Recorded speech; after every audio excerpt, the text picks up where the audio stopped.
Independence comes with a price. As a 20-year-old woman new to a small upstate New York town, I thought I knew what that price was.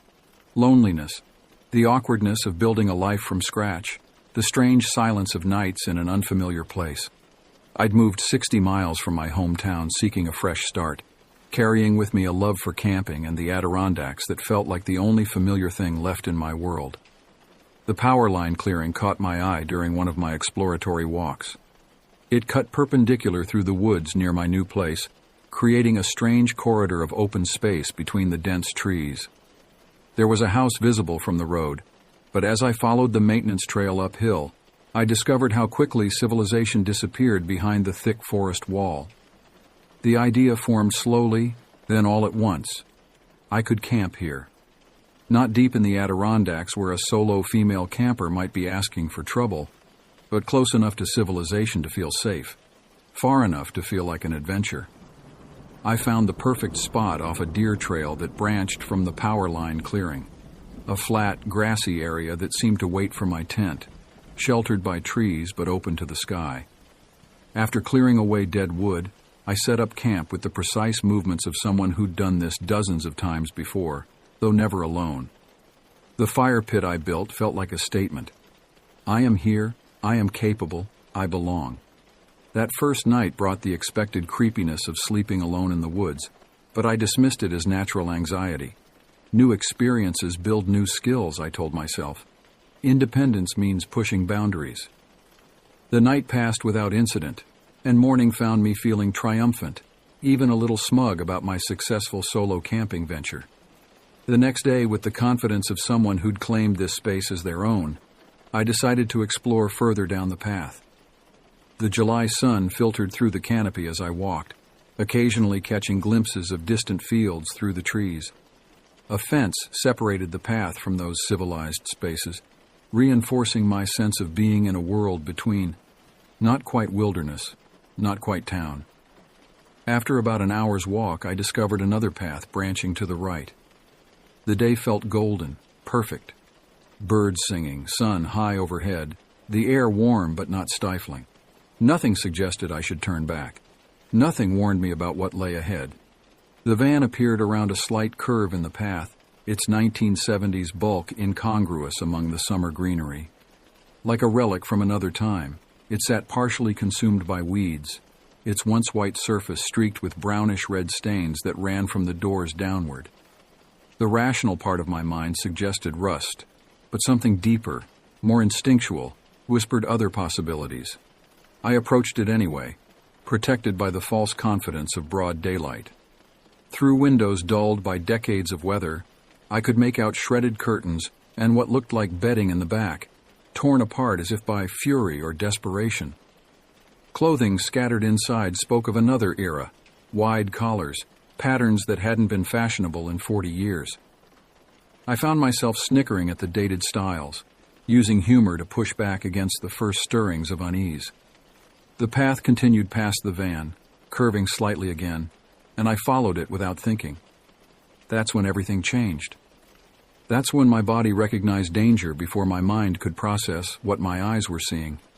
The doll hung from a tree branch by a crude noose, its plastic face weathered by years of exposure, its dress in tatters. But it wasn't the doll that made my blood run cold. It was the cage. Built from welded pipes and metal bars, it rose from the forest floor like a nightmare made solid. Large enough to hold a person, with gaps too small to squeeze through, it stood as a testament to purpose and planning. More dolls hung from its structure, their blank eyes staring, their poses suggesting they hadn't been placed there for decoration. The brownish-red stains that marked the van were repeated here, running down the metal in dried rivulets. Behind it all, barely visible through the trees, stood a dilapidated house that seemed to watch the scene with empty windows. They say humans have 3 responses to extreme fear: fight, flight, or freeze. In that moment, my body chose flight with such violent certainty that conscious thought became irrelevant. I ran. Me, the self-described chunky girl who'd smoked for 6 years, who didn't run for any reason. I ran like my life depended on it, because some primitive part of my brain understood that it did. The journey back to my campsite exists in my memory as fragments. The burning in my lungs, the snap of branches against my face, the way my hands shook as I grabbed my tent in one desperate movement, stakes ripping from the ground. My cooler, food, and other supplies remained behind, sacrificed to speed. The tent canvas tore as I ran, stakes dropping like breadcrumbs along my panicked flight. But I didn't slow down until I reached my car. Even behind locked doors, my apartment didn't feel safe enough. I paced for hours, the words, "What the hell," becoming a mantra that did nothing to calm my racing heart. My mind kept returning to those dolls, to the cage, to the implications of its size and construction, to the stains, to the fact that all of this existed within walking distance of normal occupied homes. I never called the police. 11 years later, that failure to act haunts me almost as much as the memory itself. I can't fully explain why. Maybe it was shock, maybe fear of not being believed, maybe some deep-seated understanding that I'd glimpsed something I was never meant to see. Writing about it now, 1,400 miles away from that upstate New York town, my hands still shake. Even here, I find myself compulsively checking the locks on my doors. The distance between civilization and its absence is shorter than we like to believe. That clearing proved it. In the 1970s, when that van was new, perhaps those woods were truly remote, but by the time I found it, suburban homes had crept close enough to hear children playing in their backyards. How many people lived their normal lives, never knowing what lurked just beyond their property lines? How many still do? Sometimes I wonder about my abandoned camping gear. Did someone find it? Did they wonder about the half-eaten meals, the still set-up campsite, the signs of sudden flight? Or did the person or people responsible for what I discovered simply add my abandoned belongings to their collection of discarded pieces of lives? The questions pile up over the years, but I never seek answers. I don't go looking for news stories about missing persons in that area. Don't try to research the history of that plot of land. Some knowledge is too heavy to carry. Some mysteries are better left unsolved. But every so often, when I'm camping in perfectly safe, well-traveled areas with plenty of other people around, I remember that clearing. Remember how quickly the familiar can become alien, how thin the veneer of safety really is. Remember the way those doll eyes seemed to follow me as I ran, their blank faces reflecting something I still can't or won't name. Most of all, I remember the lesson I learned that day, that sometimes our instincts scream for a reason, and the bravest thing we can do is listen to them. That independence isn't about proving ourselves to the wilderness, but about knowing when to respect its warnings. That some boundaries aren't meant to be pushed, some discoveries aren't meant to be made. The tent I abandoned that day was eventually replaced. The camping gear was replenished. But something else changed permanently. My understanding of the spaces between things, between civilization and wilderness, between safety and danger, between what we think we know about the world and what actually exists in its shadows. People often ask me why I still go camping, given what happened. The truth is, I camp because of what happened. Because now I know to listen to the silence, to read the signs, to respect the boundaries between spaces. Because sometimes the most important survival skill isn't knowing how to start a fire or pitch a tent. It's knowing when to run. That clearing taught me something else too. That there are places in this world that exist as warnings. Places that remind us that all our maps and trails and markers are just attempts to impose order on something that resists it. Places that show us how quickly civilization can be swallowed by wilderness, and how that wilderness can hide things we'd rather not see. 11 years later, in a city far from those New York woods, I still sometimes dream of that cage gleaming dully in the sunlight, of those dolls swaying slightly in a breeze I couldn't feel, of that van with its terrible stains. In my dreams, I don't always run fast enough. In my dreams, sometimes I see what's inside the house behind the cage, but then I wake up, check my locks, and remind myself that I did run.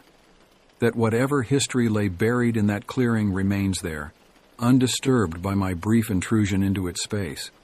That some stories are better left unfinished, some mysteries better left unsolved. Because the truth is, the scariest part isn't what I found in those woods. It's knowing that it might still be there, waiting for the next person who wanders too far from the marked path, who pushes just a little too far into the spaces between things. Waiting in that clearing where the power lines cut through the trees, where civilization and wilderness meet, where dolls hang like sentinels and metal cages rust slowly in the New York rain. And somewhere, in an upstate town I'll never visit again, life goes on. People walk their dogs, mow their lawns, live their lives just a short walk from that clearing, not knowing, or maybe choosing not to know. Sometimes I wonder if that's the real horror, not what lurks in the woods, but how close it lives to our everyday world, and how carefully we have to work to pretend it isn't there. The memory of that clearing stayed with me, but life has a way of pushing forward. Years later, I found myself heading out for what should have been a routine kayaking trip with my cousin and his friend. The Great Island Pond stretched before us, living up to its name with its 2-acre island rising from the center like a forgotten world. The abandoned hunting lodge stood sentinel on that island, a 3-story reminder of how quickly places can transition from lived in to left behind. My cousin and I were old hands at this. We'd been kayaking here almost weekly for the past couple of years. The lodge had become a regular stop on our routes, its weathered walls and wraparound deck as familiar as an old friend's face. But today was different. We had someone new with us, a first-time kayaker who'd never seen the mysterious allure of the old building. The lodge had its own history, passed down through local gossip and half-remembered stories. Used until sometime in the 1970s, it had watched the surrounding wilderness slowly give way to housing developments, much like the clearing I'd found years before. But unlike that terrible place, the lodge held a different kind of energy, less menacing, more melancholic, as if it were simply waiting for its original owners to return. We beached our kayaks on the island's shore, and I found myself slipping into tour guide mode, explaining the building's layout to our newcomer. "Watch where you step," I cautioned, pointing out the safe paths through the aging structure. "The floor's solid in most places, but you need to know where to walk." The kitchen still held its relics, old well pumps and a retro refrigerator that seemed frozen in time. We'd barely stepped inside when the sound began. Heavy footsteps overhead, too deliberate to be an animal, too weighted to be anything small. The 3 of us froze, eyes meeting in silent question. Through years of exploring abandoned places, I'd learned that sound behaves differently in empty buildings, but this was unmistakable. Something, or someone, was moving upstairs. My cousin and I tried to play it cool, tried to be the experienced explorers showing our friend around. But then we noticed the door, the upstairs door that had never, in all our visits, been closed. It stood there now, firmly shut, defying our understanding of the space we thought we knew so well. We pushed through our unease, moving to the front deck to show our friend the view. It was still breathtaking, the pond stretching out below us, the woods creating a perfect frame for the landscape. But the whole time, I could feel that closed door behind us, like an itch between my shoulder blades. When we returned inside, everything changed. The door, that impossibly closed door, flew open with such force it left a dent in the wall. The sound of its impact echoed through the empty house like a gunshot. In that moment, my old instincts from the clearing kicked in. We ran, not stopping until we reached the front yard, our breath coming in ragged gasps.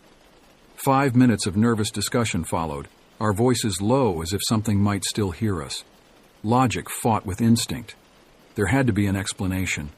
No wind that day, all other doors closed, and that decisive click we'd heard when first noticing it shut. Finally, bravado or curiosity won out, and we made our way back inside. The upper floor was empty. No animals, no squatters, no logical explanation for what we'd witnessed. Just empty rooms filled with dust motes dancing in the afternoon light.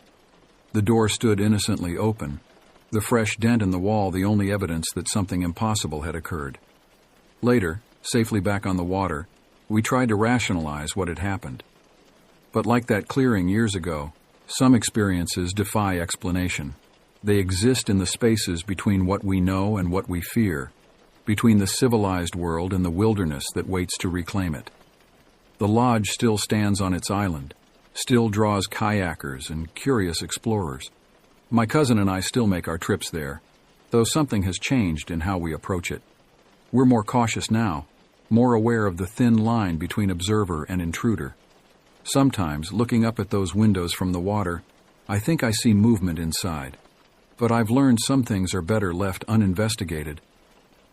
That night, lying in my bed miles from the pond, I watched misty patterns move across my ceiling, black shapes with hints of color, swirling in abstract designs above my head. When my girlfriend couldn't see them, I remembered that clearing, that lodge, and all the other places that exist just beyond our ordinary understanding. Sometimes the world shows us things we can't explain, things that others can't see. Sometimes all we can do is watch and wonder, and be grateful for the locked doors between us and whatever waits in the shadows of abandoned places. The next time we kayaked past the lodge, the upstairs door was closed again. We didn't stop that day. Some doors, once opened, are better left alone.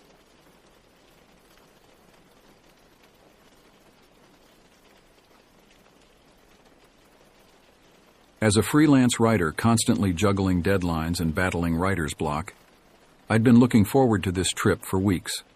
The plan was simple. Me and my trusty RV heading out to a remote lake for a couple of days of peace and quiet. Little did I know that this seemingly innocent escape would turn into a nightmare that would haunt me for years to come. The drive to the lake was uneventful. I left the city behind, the concrete jungle gradually giving way to rolling hills and dense forests. As I wound my way along the narrow country roads, I found myself grinning, anticipating the solitude that awaited me. As I approached the lake, the sun was already dipping low on the horizon, painting the sky in brilliant hues of orange and pink.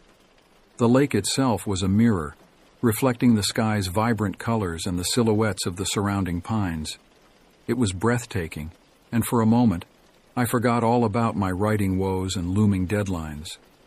I found a secluded spot to park the RV about 50 yards from the shoreline. It was perfect, close enough to the water for easy access, but far enough back to give me some privacy. As I set up my campsite, I noticed an old pickup truck parked about 100 yards away, partially hidden by a cluster of trees. The truck looked like it had seen better days. Its once red paint was now a patchwork of rust and faded color, and the tires seemed to be slowly sinking into the soft earth. It struck me as odd, but I shrugged it off.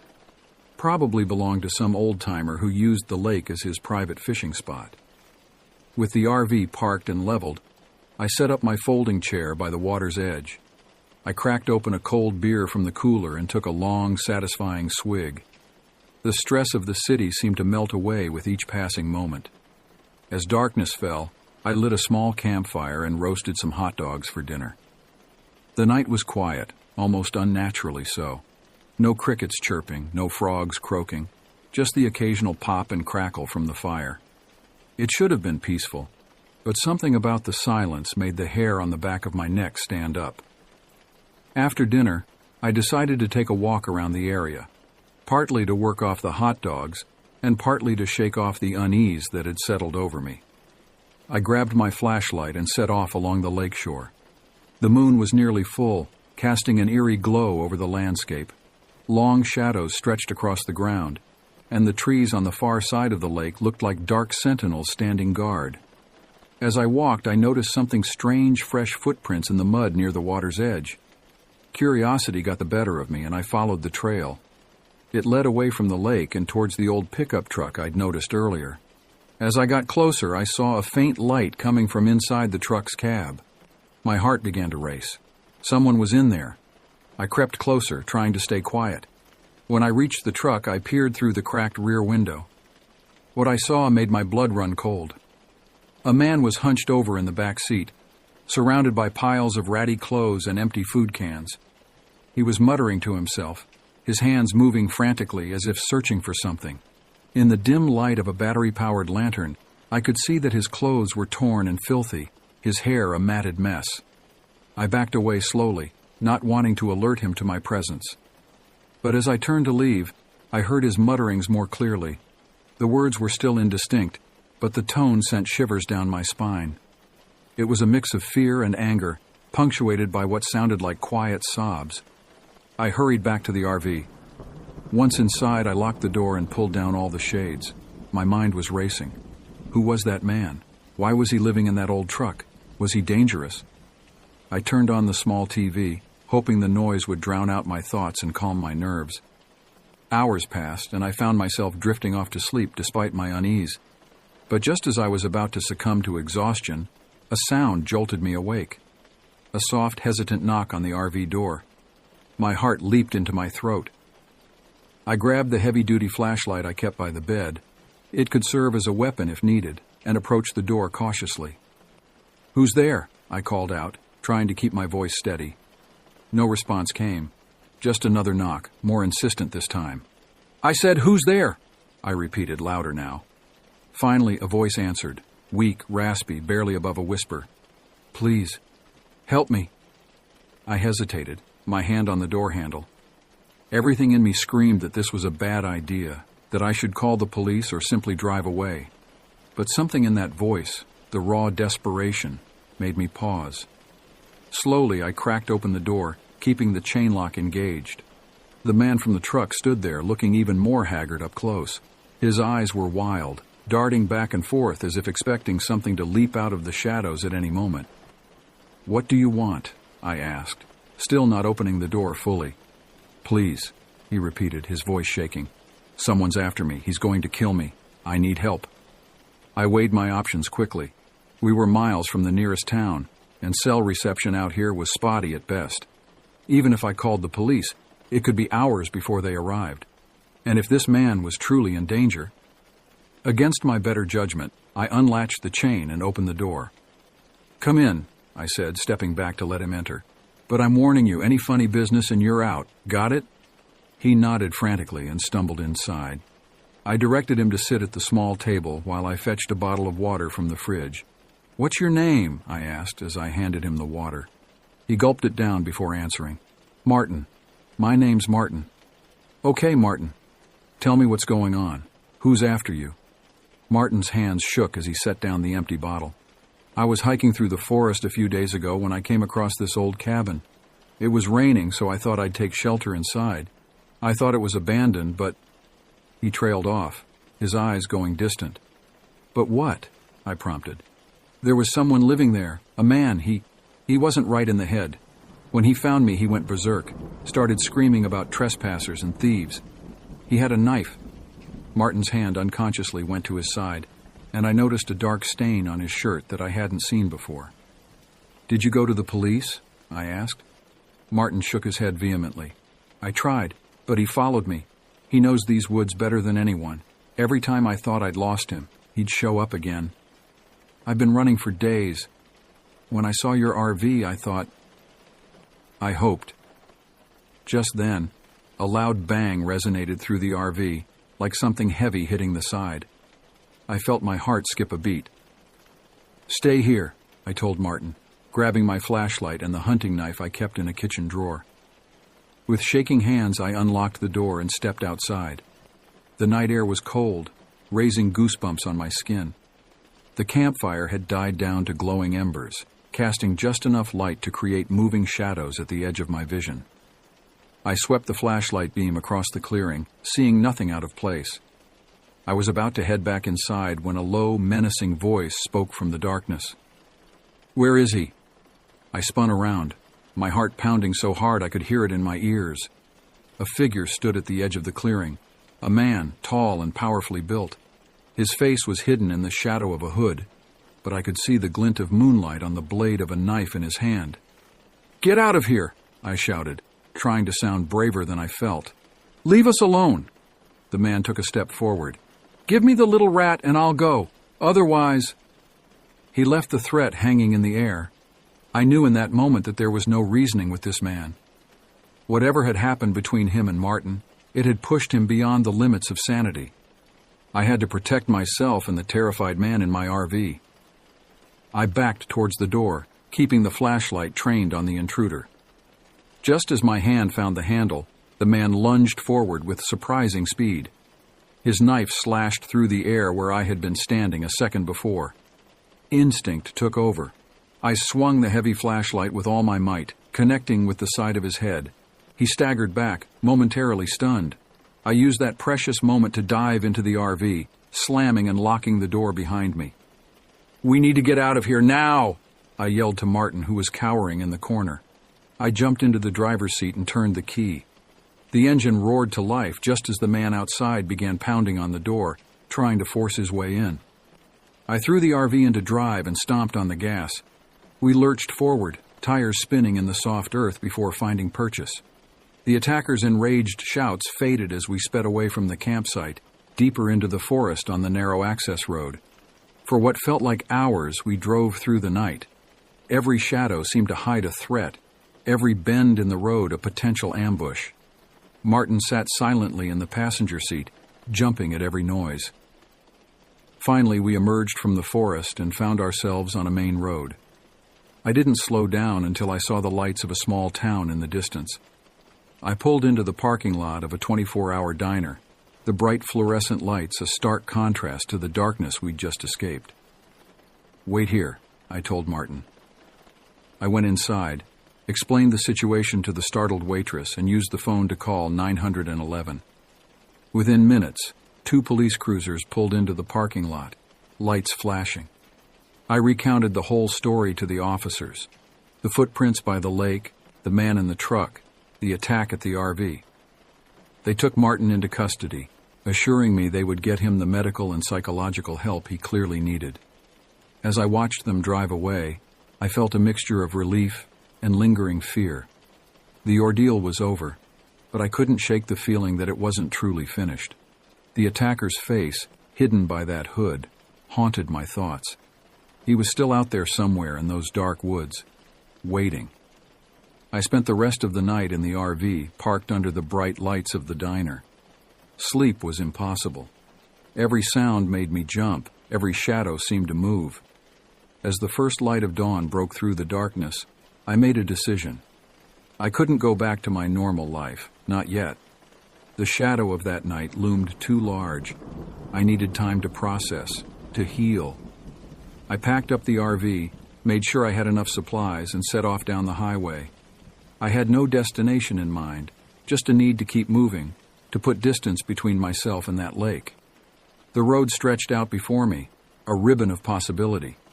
Maybe, just maybe, I could find peace again. But for now, all I could do was keep driving, keep fighting the memories, and hope that somewhere down this long road, I would find the solace I so desperately sought.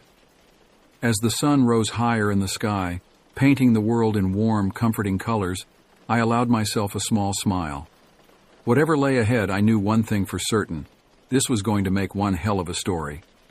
It was the summer of 2019, and I had just turned 14. Living on our family farm in rural Ohio, I'd always considered myself a practical person.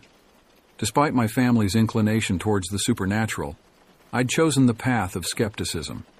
Sure, I believed in ghosts and the like, but I'd never experienced anything truly paranormal.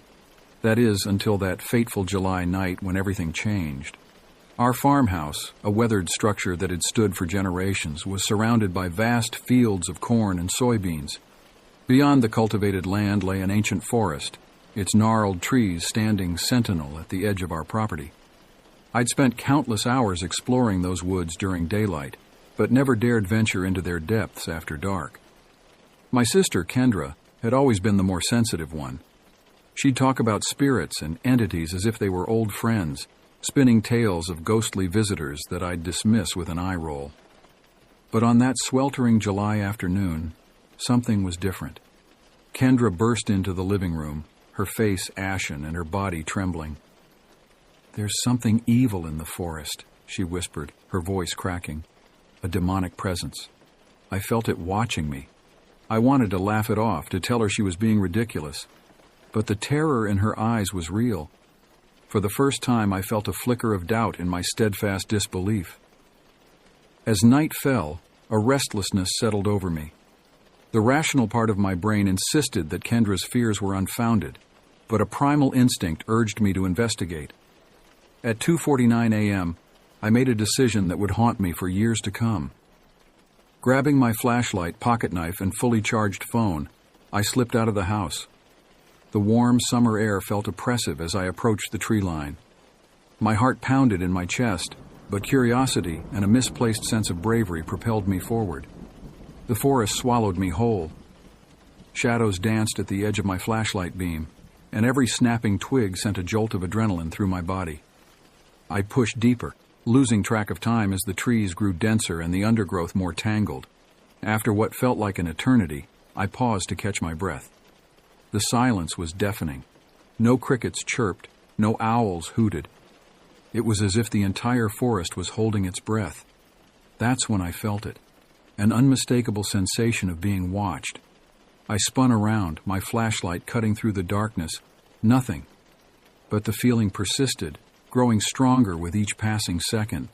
A cold sweat broke out on my forehead as I realized I had no idea which direction would lead me home. Panic rising in my throat, I started walking quickly, then jogging, then running. Branches whipped at my face as I crashed through the underbrush. And then, without warning, my flashlight flickered and died. In the pitch blackness, I froze. The silence shattered as a deep guttural whisper filled the air. "You will die," it hissed, seeming to come from all directions at once. I fumbled with the flashlight, desperately trying to coax it back to life. When the beam finally sputtered back on, I almost wished it hadn't. There, not 10 feet away, stood a figure that defied description. It towered over me, easily 7 feet tall, draped in what looked like the tattered remains of a funeral suit. Its skin was a sickly pale gray, stretched taut over an emaciated frame. But it was the face that would haunt my nightmares for years to come. Sunken black eyes stared at me from deep sockets, devoid of any hint of humanity. Its mouth, far too wide for its gaunt face, split open in a horrific grin, revealing row upon row of needle-sharp obsidian teeth. I couldn't move, couldn't breathe. The entity began to float towards me, its feet never touching the ground. The air grew colder with each inch it advanced, and the darkness seemed to deepen around it, as if light itself was being devoured. In a burst of desperate energy, I remembered the pocket knife clutched in my trembling hand. With a strangled cry, I hurled it at the approaching monstrosity. The blade passed right through its chest, clattering harmlessly to the forest floor behind it. The thing's grin widened impossibly further, and the whispers exploded into a cacophony of voices, all promising my imminent demise. It lunged forward with inhuman speed, and I finally found the strength to run. I tore through the forest, branches tearing at my clothes and skin. I could feel its presence behind me, always just a few steps away. The voices grew louder, filling my head until I thought my skull would split open. Just when I thought my legs would give out, I burst through the tree line into the open field. I didn't slow down, sprinting across the uneven ground towards the faint glow of the porch light. As I stumbled up the steps, I risked a glance back. There it stood, at the very edge of the forest. Its black eyes bored into mine, and a bony, elongated finger rose to point directly at me. Though its mouth didn't move, I heard its final warning as clearly as if it had been whispered directly into my ear. "If you or your sister enter my domain again after nightfall, your souls will be forfeit." I slammed the door behind me, collapsing onto the floor in a sobbing, shaking heap.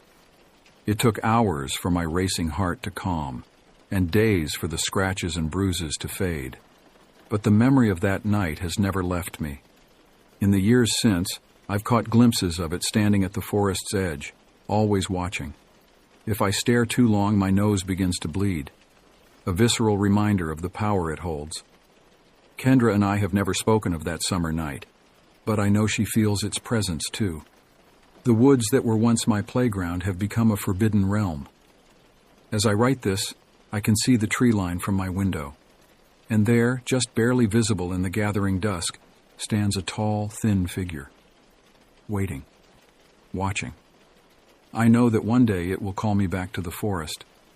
And when that day comes, I fear I won't have the strength to resist. The years following that terrifying night in the woods passed with an uneasy quiet. I graduated high school, started college classes online, and tried to build some semblance of a normal life. But the shadow of that encounter never truly left me. Kendra moved away as soon as she turned 18, unable to bear the constant presence lurking at the edge of our property. We keep in touch, but neither of us ever speaks about what happened. Some horrors are too great to put into words. Our parents, bless them, remain blissfully unaware. They attribute the changes in us to typical teenage angst and the struggles of growing up. If only they knew the truth that haunts their children. I've tried to research what we encountered, spending countless hours poring over occult texts and folklore. Nothing quite matches the entity I saw, but I found whispers of similar beings in the darkest corners of human mythology. Ancient nameless things that exist in the spaces between our world and others. Last week, as autumn painted the landscape in shades of red and gold, something changed. I woke in the middle of the night, heart pounding, every nerve in my body screaming danger. When I looked out my window, I saw it. The entity stood at the very edge of our lawn, closer to the house than it had ever dared come before. Its hollow eyes seemed to glow in the moonlight, fixed on my window with terrible intent. As I watched, frozen in fear, it raised one skeletal hand and beckoned to me. In that moment, I felt a pull, an irresistible urge to go to it. My legs moved of their own accord, carrying me down the stairs and towards the front door. It was only when my hand touched the doorknob that I snapped out of the trance, stumbling backward with a choked cry. When I looked out again, it was gone. But I know it won't stay away for long. I'm writing this now as a record, a warning to anyone who might stumble upon it. There are things in this world beyond our understanding, entities that hunger for something we can't comprehend, and once they've marked you, there's no escaping their grasp. Tomorrow I'm leaving the farm. I can't stay here any longer, always wondering when it will finally come for me. But deep down, I know it doesn't matter how far I run. One day I'll find myself walking into those woods again, drawn by a call I can't resist. If you're reading this, heed my warning. Beware the whispers in the dark. And if you ever feel eyes upon you in the depths of the forest, run. Run, and pray it hasn't already decided that you belong to it. For those of us who've seen behind the veil, there's no going back. We can only hope that when the end comes, it's swift. The sun is setting now, casting long shadows across the yard. And there, just at the edge of the trees, I see movement. It's time for me to go. As I penned those last words, a sense of finality washed over me. I knew that this would be my last night in the farmhouse that had been my home for 19 years. With trembling hands, I packed a small bag clothes, some food, and the journal containing my account of that fateful night 5 years ago. The sun had long since set when I stepped out onto the porch. The cool night air carried the scent of decaying leaves and something else, something ancient and malevolent. I could feel its presence, stronger than ever before. I walked towards my car, keys clutched tightly in my hand. But with each step, the pull grew stronger. An invisible force tugged at my very being, urging me towards the tree line. I fought against it, my entire body shaking with the effort. "No," I whispered, tears streaming down my face. "I won't go." A low chuckle echoed through the night, seeming to come from everywhere and nowhere at once.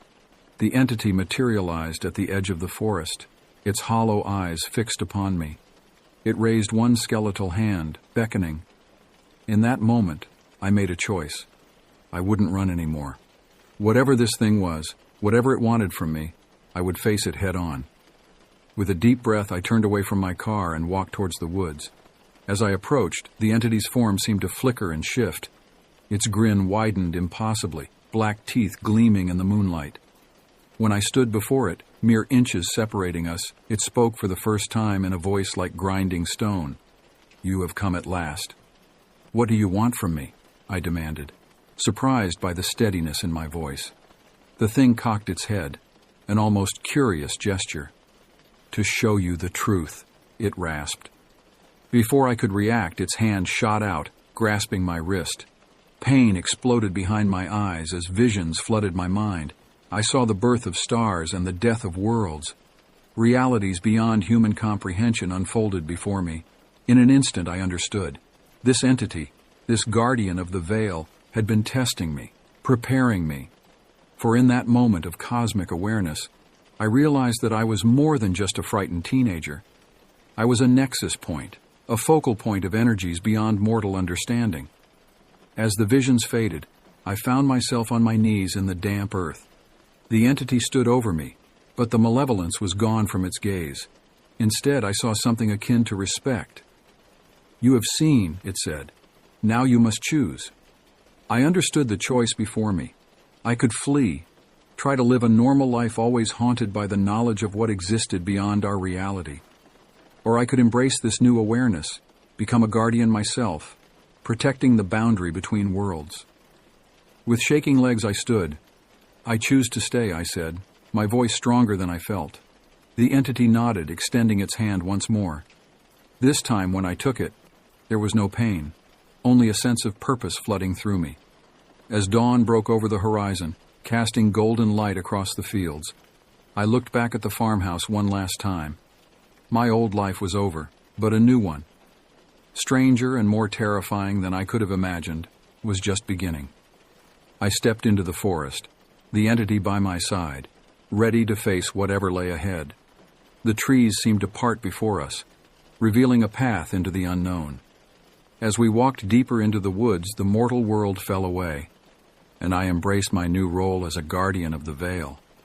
The farm boy from Ohio was gone. In his place stood a protector of realities, forever walking the line between worlds. And though the path ahead was fraught with dangers I could scarcely imagine, I knew that I was exactly where I was meant to be.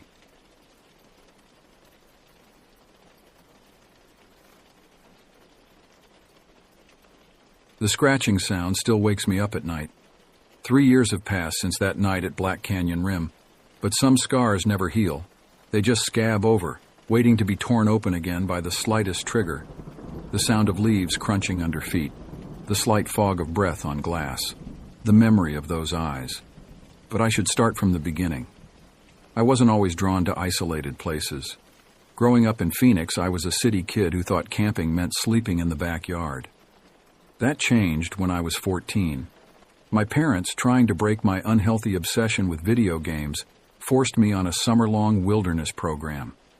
I hated it at first. The dirt, the bugs, the disconnect from civilization. But something changed during those months. The wilderness got under my skin, became part of my blood. By 24, I had mapped out every remote camping spot within 100 miles of Phoenix. My apartment walls were covered with topographical maps marked with red X's places I'd been, places I wanted to go. Each X represented a story, an adventure, a moment of perfect solitude. Black Canyon Rim had the most X's. Something about that place called to me, like a siren song I couldn't resist. Sarah understood that call. We met in college, both of us working soul-crushing retail jobs to pay for our education. She was different from other friends who'd camp with me once and never return. Sarah saw the beauty in desolation, found peace in the emptiness that scared most people away. We'd spend hours discussing the strange allure of abandoned places, the mysterious draw of unmapped territories. If I'd known what waited for us in those woods, maybe I would have stuck to backyard camping after all. The text from Sarah came during my Tuesday afternoon shift at Morrison's Books. "Need to escape. Black Canyon tonight?" 3 customers had already screamed at me about expired coupons, and my manager had suggested I work the weekend.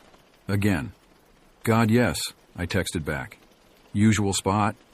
Was thinking somewhere new, more remote. That should have been my first warning sign. Sarah usually preferred our regular campsite, a safe distance from the deeper woods. But retail hell has a way of pushing you toward bad decisions, toward that desperate need to get as far from civilization as possible. We threw our gear together haphazardly, another red flag I ignored. Usually we'd spend hours checking equipment, studying weather patterns, leaving detailed plans with friends. This time, we just grabbed our basics: sleeping bags, some granola bars, water, and Sarah's sleeping pills. She'd been having nightmares lately, though she wouldn't talk about them. The sun was already low when we loaded my beaten-up Subaru. The radio crackled with static as we hit the outskirts of Phoenix, the city's radio stations giving way to empty airwaves. Sarah tried to tune in something, anything, but only caught fragments of words between the white noise. Warnings for the Black Canyon area. Multiple disappearances in the past. Advise extreme caution. The static swallowed the rest. We exchanged glances but said nothing. The highway stretched ahead, empty except for our headlights cutting through the gathering dusk. We arrived later than planned, the sun already bleeding red across the horizon. The usual family campers were setting up near the entrance, their voices carrying an edge of tension I hadn't noticed before. One woman grabbed her child's arm as we drove past, pulling him closer to their RV. The dirt road seemed different in the fading light. The familiar twists and turns felt wrong somehow, as if the path had shifted while we were away.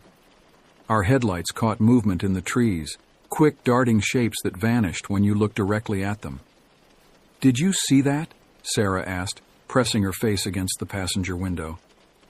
"Probably deer," I said, but we both knew deer didn't move like that. We found a clearing about 3 miles in, further than we'd ever camped before. The view was breathtaking. The entire valley spread out below us, the last rays of sunlight painting everything in shades of blood and shadow. But something felt off about the spot. The grass was too flat, as if something heavy had been lying there recently. The surrounding trees were oddly bare on one side, their branches broken at unnatural angles. As we set up our minimal camp, I noticed something else, the silence. No birds, no insects. Even the wind seemed to hold its breath. The only sound was our own movement and something else, something just at the edge of hearing. A rhythmic scraping, like bone against wood. The temperature dropped rapidly after sunset. We decided against setting up the tent, choosing instead to sleep in the car. Sarah took her sleeping pills earlier than usual, her hands shaking slightly as she swallowed them dry. "Everything okay?" I asked. She hesitated. "I've been having these dreams lately, about this place." "Black Canyon?" "Sort of, but different. In the dreams, there's something wrong with the trees. They're—" She shook her head. "Never mind. The pills are kicking in." I should have pressed her for more details. Should have noticed how her eyes kept darting to the tree line. Should have seen how her hands clutched her sleeping bag like a shield. As Sarah drifted off in the reclined passenger seat, I settled into the back, scrolling through my phone to distract myself from the growing unease. The service was spotty, but I managed to load an article about the area's history. The words made my blood run cold. Black Canyon Rim has a long history of disappearances dating back to indigenous times. Local tribes warned settlers about something they called the Hollow One that stalked the woods, taking those who ventured too far from the trails. Modern authorities attribute the missing persons cases to exposure and wildlife, but local legends persist. The article cut off there, no service. That's when I heard it, the crunch of leaves outside, deliberate, rhythmic, getting closer. The sounds circled the car, each footstep precisely placed. Whatever was out there wasn't trying to hide. It wanted us to know it was there. The pattern was wrong for an animal, wrong even for a human. The steps were too evenly spaced, too mechanical, as if something was mimicking how it thought a person should walk. My phone's screen cast a pale blue light inside the car. In its glow, I noticed something that made my stomach lurch. Small handprints on the outside of the windows, visible only when the condensation built up. They hadn't been there earlier. They looked like child-sized prints, but the fingers were too long, too thin, jointed in places fingers shouldn't bend. The footsteps stopped directly outside my window. The silence that followed was worse than the sound. I could feel something standing there, waiting. The air temperature inside the car plummeted. My breath came out in visible puffs, and ice crystals began forming on the inside of the windows. Sarah muttered something in her drug-induced sleep. They come through the glass when you look away. The first hand that gripped the window made no sound. The fingers, God, those fingers, they weren't right. Each one was jointed multiple times like spider legs, and the skin was a patchwork of scabs and raw flesh. The nails were black, not from dirt, but as if the flesh beneath them had rotted away. The face that followed. Even now I struggle to describe it. It had all the features a face should have, but arranged wrong, like a child's drawing brought to horrible life. The eyes were the worst part, not empty black pools like I first thought, but infinitely deep, with something moving in their depths. Something that recognized me, knew me, had been waiting for me. Its breath fogged the glass in a rhythm that matched my heartbeat exactly. A long gray tongue slithered out between cracked lips and tasted the glass. The sound it made, a wet, clicking noise, formed words I could almost understand. The thing cocked its head at an impossible angle, nearly upside down, studying me like a curious child might study an insect before pulling off its wings. Its mouth stretched into something approximating a smile, revealing rows of needle-thin teeth that overlapped and twisted around each other. I couldn't move, couldn't scream, could only watch as its other hand began to work its fingers through the small gap in the window, the joints bending and contracting in ways that defied anatomy. The digits were getting longer as they reached inside, stretching like taffy, reaching for my face. What broke the paralysis wasn't courage or survival instinct. It was Sarah's scream. She wasn't asleep anymore. Her eyes were fixed on the rearview mirror, seeing something I couldn't, something worse. "There's more of them," she whispered. "All around us. In the trees." The thing at my window turned its head toward her voice, joints cracking like gunshots in the silence. That moment of distraction was enough. I lunged forward, slamming the window switch. The rising glass caught its extending fingers, and for a moment I thought it would just push through. Instead, the fingers retracted with that same deliberate slowness, leaving behind smears of black fluid on the glass. The face stayed pressed against the window for a moment longer, that terrible smile widening until it split the cheeks open like overripe fruit. I scrambled into the driver's seat, hands shaking so badly I could barely grip the keys. As the engine roared to life, our headlights illuminated the clearing. Sarah's screams took on a new pitch of horror. They were there, dozens of them, standing between the trees, all at the same angle, all with those broken joint limbs and twisted faces, all smiling, all watching. I slammed the accelerator and the car leaped forward. Branches scratched against the windows like fingernails on glass. Something heavy landed on the roof, once, twice before falling away. The dirt road twisted ahead of us, but not like I remembered it. Each turn seemed to lead us deeper into the darkness instead of toward the highway. "That's not the way," Sarah said, her voice distant and strange. "Look at the trees. They're moving." She was right. The forest itself seemed to be shifting around us, the trees bending and swaying against the wind, their branches reaching for us like grasping hands. The road kept changing, splitting into multiple paths that hadn't been there before. The gas gauge dropped rapidly, impossibly fast. The engine started to sputter. "They're hurting us," Sarah whispered. "This is what they do. This is what I saw in my dreams." Somehow we made it out. I still don't remember exactly how. There are gaps in my memory of that night, blank spaces my mind refuses to fill in. The next clear memory I have is sitting in a Denny's parking lot at dawn, both of us shaking, neither of us able to speak about what we'd seen. The car was covered in scratches, deep grooves in the metal that no branch could have made. The back window was smeared with that black fluid, which had eaten through the glass in perfect handprint shapes. The gas tank was completely empty, even though we'd filled up just before reaching Black Canyon. Sarah checked herself into a psychiatric facility 3 days later. The doctors diagnosed her with acute stress disorder, but they couldn't explain the marks, like elongated fingerprints, that appeared on her skin every night for weeks. She stopped answering my calls after a month.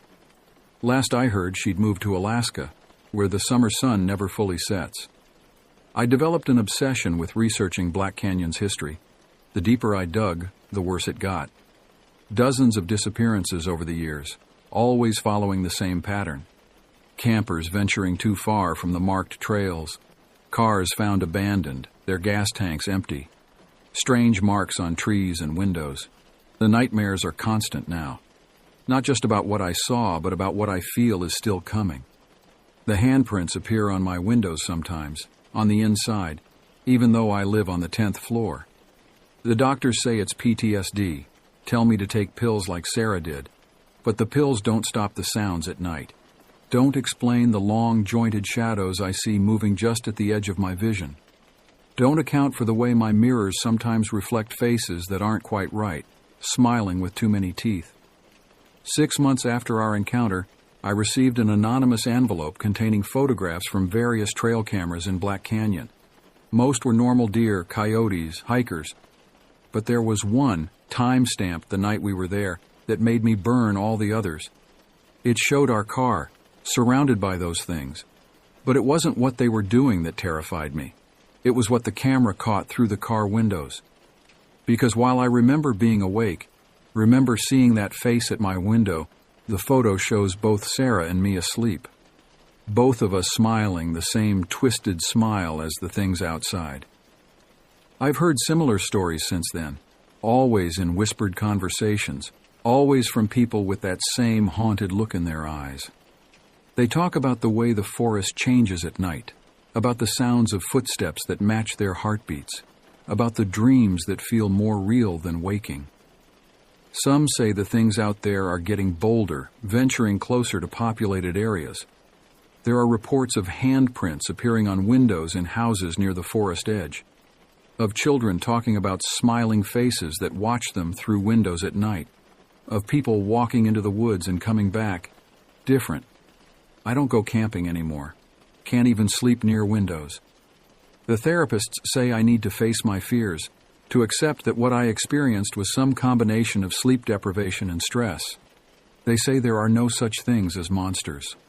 But they didn't see those eyes, haven't heard the wet clicking sounds that form almost words in the dark, haven't felt the wrongness that lurks in deep woods, waiting for people to venture just a little too far from safety. Sarah sent me one final text before she disappeared completely. They're patient. They don't need to chase us. They know we'll come back eventually. We're already part of them. I've moved 3 times since that night, but it doesn't matter. Sometimes when I'm alone at night, I catch myself smiling at my reflection. The expression looks wrong somehow, stretched too wide, held too long. And behind my eyes, in the depths that weren't there before, something moves in the darkness. They're waiting. And sometimes, in my darkest moments, I think I'm waiting too. Found another abandoned car at Site 23. Same as the others. Gas tank empty, strange marks on windows. Driver's license and phone found inside. Phone contains multiple drafts of some kind of story about the area. Standard search patterns initiated, but given the pattern, suggest marking this as another Section 7. Personal note. Something odd about the handprints on the windows. They're on the inside, but the marks lead out.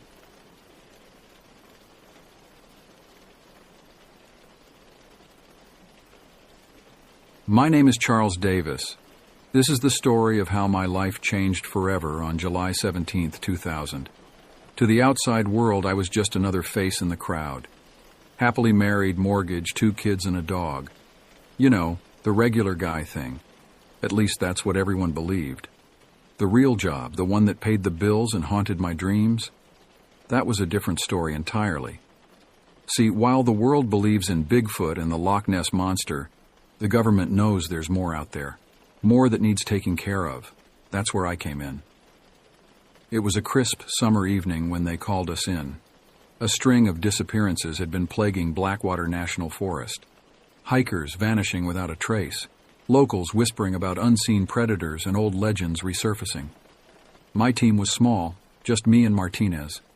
Martinez was ex-Navy SEAL, a good man, but about as subtle as a sledgehammer.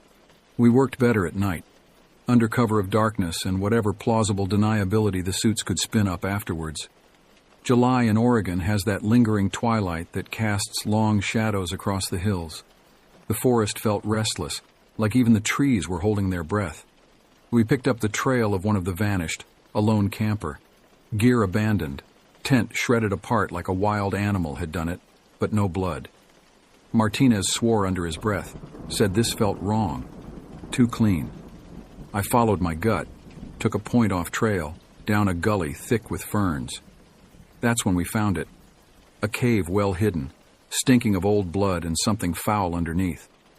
Martinez gave me that look, the one that said I needed a psych eval, then holstered his rifle and followed. Inside, the cave twisted and narrowed. The stench got worse, so bad we had to choke back gags. Martinez switched on his helmet-mounted lamp, cutting a beam through the oppressive darkness. The ground crunched under our boots, littered with bones. Too large for deer, I realized, and way too many. Martinez swore again. He held his light higher. It caught on a pile of shredded clothes and something half buried in the shadows. Turned out it was the camper. What was left of him, anyway. Just a ragged mess. And the skull. Lord, the skull was massive, heavy, with teeth like a damn bear trap. Only it wasn't a bear skull. That's when Martinez spotted the eyes, reflecting his light back at us, yellow like a wolf's, but bigger. The thing was low to the ground, sleek and dark, its muscles rippling as it crouched back into the deeper shadows. Jesus Christ, Martinez breathed. I clicked off my flashlight, whispered for him to do the same. Darkness swallowed us whole. We heard it breathing, a wet rasp, and a low growl that set my teeth on edge. "That's no damn mountain lion," Martinez muttered. Suddenly he swore in pain. Something slammed into his leg. He lost his footing, the cave echoing with his shouts and the scuffling sound of the creature attacking. "Martinez!" I fired blind into the dark, the gunshot deafening in the confined space. I heard him yell again, then a sickening wet ripping sound and a scream abruptly cut short.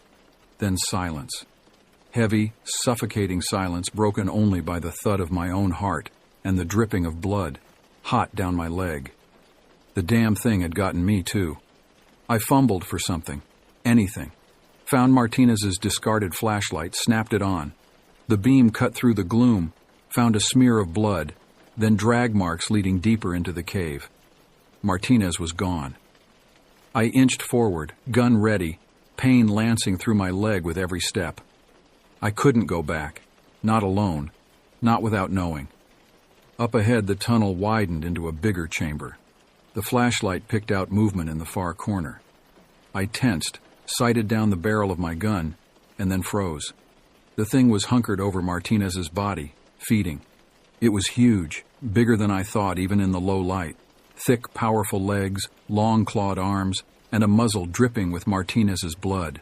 Its head, grotesque, vaguely canine, but not like any dog on earth. It raised its head, those yellow eyes fixing on me. I saw the intelligence there, the predatory calculation. This thing, this monster, it wasn't just some rampaging animal. It was hunting. And I was next on the menu. The gun felt like a child's toy against that. But backing down meant death, quick or slow. I raised my weapon, took aim, and squeezed the trigger. The roar of gunfire echoed deafeningly. I emptied the clip, my shots hitting the creature, staggering it back. Thick, dark blood splattered the cave walls. It howled, the sound raw and furious. I reloaded, snapped a fresh mag in, but the creature was already moving. Fast, too fast. With a lunge, it disappeared back into the shadows. My gun was useless here.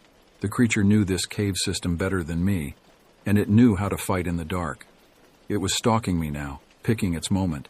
My leg throbbed in agony, and my heart was a drumbeat in my ears. I had to get out, get back up. Suddenly the cave shook. A low rumble started beneath my feet, building as rocks rained down from the ceiling. A shower of pebbles hit me, stinging my arms. I swore the cave was collapsing. The tunnels were unstable, and the gunfire must have finally finished the job. Panic clawed at my gut. There was no fighting this, only running blind. I turned and limped, the injured leg barely holding my weight, swearing a symphony that would make a sailor blush. Behind me, the rumble got louder, and something new, a shriek, the same as the creature's. Was the collapse hurting it? Then again, something that tough. Falling rock might just piss it off more. No point dwelling on that. I had to get clear. The cave twisted and turned. Every time I thought I saw a sliver of moonlight ahead, it was just a trick of the eye. Then I stumbled out into a bigger chamber, one that sloped upwards. A crack of light cut across the far wall, weak but blessed. I dragged myself towards it, hope fighting back the terror, but I wasn't alone. The creature was there, crouched low by the light. It had been wounded, that much was clear. Blood dripped from gashes across its flanks, and one leg dragged unnaturally. Still, it was between me and escape. It let out a low growl, the sound vibrating through the chamber. There was nowhere to run, nowhere to hide, only to fight. I raised the gun, clicked the safety, my hands shaking with only a few rounds left, but the only weapon I had. The creature lunged. I swore and fired blind. One shot, maybe two. It roared in fury. I scrambled backwards, crab-walking, hitting the rock wall. The exit was feet away, but it might as well have been on another planet. I was cornered, out of ammo and out of luck. The creature advanced. I couldn't think, only react. I grabbed a loose rock, heavy and rough, and flung it with all the desperation I had left. It hit the creature square in the face. The beast snarled, flinching away from the blow. My moment. I lurched forward, scrambling on hands and knees towards the light. It roared in fury and lunged again, but I was faster, propelled by terror. I slammed shoulder first into the crack in the rock, squeezed through, and tumbled down onto a pile of scree. Pain exploded through my injured leg, stars flashing across my vision. But I was out. I scrambled away, dragging myself down the rough slope. Behind me, the creature was trying to follow, but the opening was too tight. I heard it thrashing, the sound muffled by the rock. It wouldn't be trapped for long. Whatever collapsed the cave was only a temporary setback. I had to move, get as much distance as I could manage. I limped down the mountainside, half falling, half sliding through the undergrowth. The pain was a distant thing, blurred around the edges by adrenaline and the bone-deep fear driving me on. By the time I saw the first flicker of dawn, I was miles away. Collapsed on the edge of a logging road, barely able to breathe, I managed to raise the radio and choke out the emergency signal. Rescue came, helicopter whooshing overhead as the world started to spin. They hauled me up, buzzing questions I couldn't answer.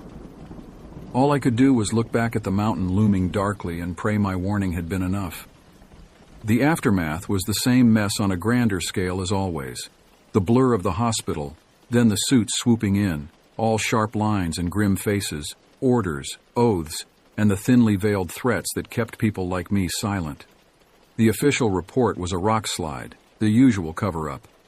That was the government way: deny, clean up, forget. They offered me a desk job, cushy salary, the chance at a safer life. I almost took it.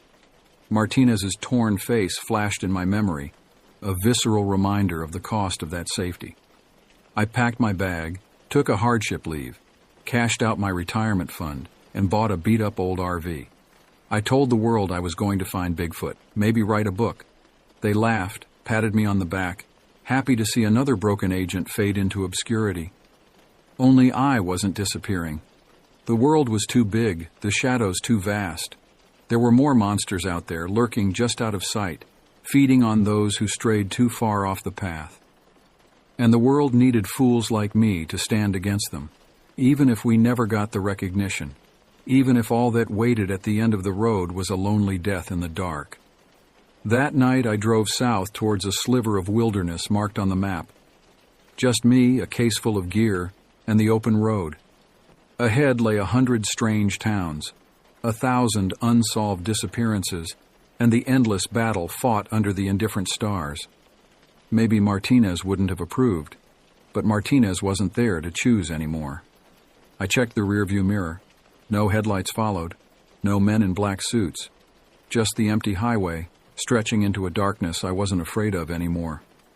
This was my fight now, and damned if I wasn't finally free to fight it on my own terms. As I drove deeper into the night, the weight of my experiences settled heavily upon me. The horrors I'd witnessed in that cave were just the beginning. I knew now that the world was full of dark corners where nightmares walked freely, and it was up to people like me to keep them at bay. The road stretched endlessly before me, each mile taking me further from the life I once knew and deeper into a world of shadows and secrets. I thought about the creature in the cave, its inhuman intelligence and savage strength. What else was out there, lurking in the forgotten places of the world. How many other agents like Martinez had fallen, their sacrifices unknown and unsung? My hands tightened on the steering wheel as I remembered the sound of Martinez's final scream, cut short in that hellish darkness. The guilt gnawed at me. I should have been faster, smarter, better prepared. But there was no going back now. All I could do was move forward, armed with the knowledge and experience I'd gained. The RV rumbled along, its aged engine a comforting drone in the night. I'd stocked it with everything I thought I'd need. Weapons, both conventional and less so. Books on folklore and cryptozoology that I'd once scoffed at but now pored over with desperate attention. Medical supplies, because God knows I couldn't waltz into a hospital every time something took a chunk out of me. As dawn began to break, painting the sky in hues of pink and gold, I pulled over at a small roadside diner. The coffee was bitter and the eggs rubbery, but it was fuel, and I needed to keep moving. The waitress, a motherly woman with kind eyes, asked if I was okay. I must have looked a sight haggard, haunted, my legs still bandaged beneath my jeans. I managed a wan smile and spun some story about a camping accident. She nodded sympathetically, but I saw the flicker of doubt in her eyes. How many others had passed through here, I wondered, fleeing from things that defied explanation? How many had she served, never knowing the weight of the secrets they carried? Back on the road, I let my mind wander to the future that stretched out before me. I was no longer Agent Davis, no longer bound by the rules and regulations that had both defined and constrained me for so long. Now, I was just Charles, a man with a mission, however impossible it might seem. I thought about the families of the missing, the ones whose loved ones had vanished without a trace. The official stories, animal attacks, accidents, people simply wandering off, were lies meant to soothe and placate. But I knew the truth now, and I owed it to Martinez, to all the others who had fallen, to keep fighting. The sun climbed higher in the sky as I crossed state lines, leaving Oregon behind. Ahead lay unknown territories, both geographical and supernatural. I had no illusions about the dangers I would face. The creature in the cave was just one of many, I was sure. Each town, each forest, each abandoned building might hold new horrors waiting to be uncovered. But with each mile, I felt a growing sense of purpose. This was no longer just a job, it was a calling. I might not have the resources of the government behind me anymore, but I had something they lacked, the freedom to pursue the truth, no matter where it led. As noon approached, I saw a sign for a small town up ahead. Millbrook, population 2,743. Just another dot on the map to most people, but to me, it was the first step on my new journey. I pulled into the local library, figuring it was as good a place as any to start my research. The librarian, a sharp-eyed woman in her 60s, watched me curiously as I pored over local history books and newspapers. I was looking for patterns, unexplained disappearances, strange sightings, anything that might point to something otherworldly lurking in the shadows of this sleepy town. Hours passed, and as the sun began to set, I found what I was looking for. A series of disappearances dating back decades, all centered around an old abandoned mine in the hills outside of town. The official story was cave-ins, unsafe conditions, but the dates were too regular, the circumstances too similar. Something was out there, feeding on the unwary. As I left the library, my mind racing with possibilities, I caught sight of my reflection in the window. The man staring back at me was a far cry from the clean-cut agent I'd once been. My hair was longer, streaked with gray. My eyes held a haunted look that I knew would never fully fade. But there was something else there too, a determination, a fire that burned brighter than ever. I climbed back into the RV, my new home and mobile base of operations.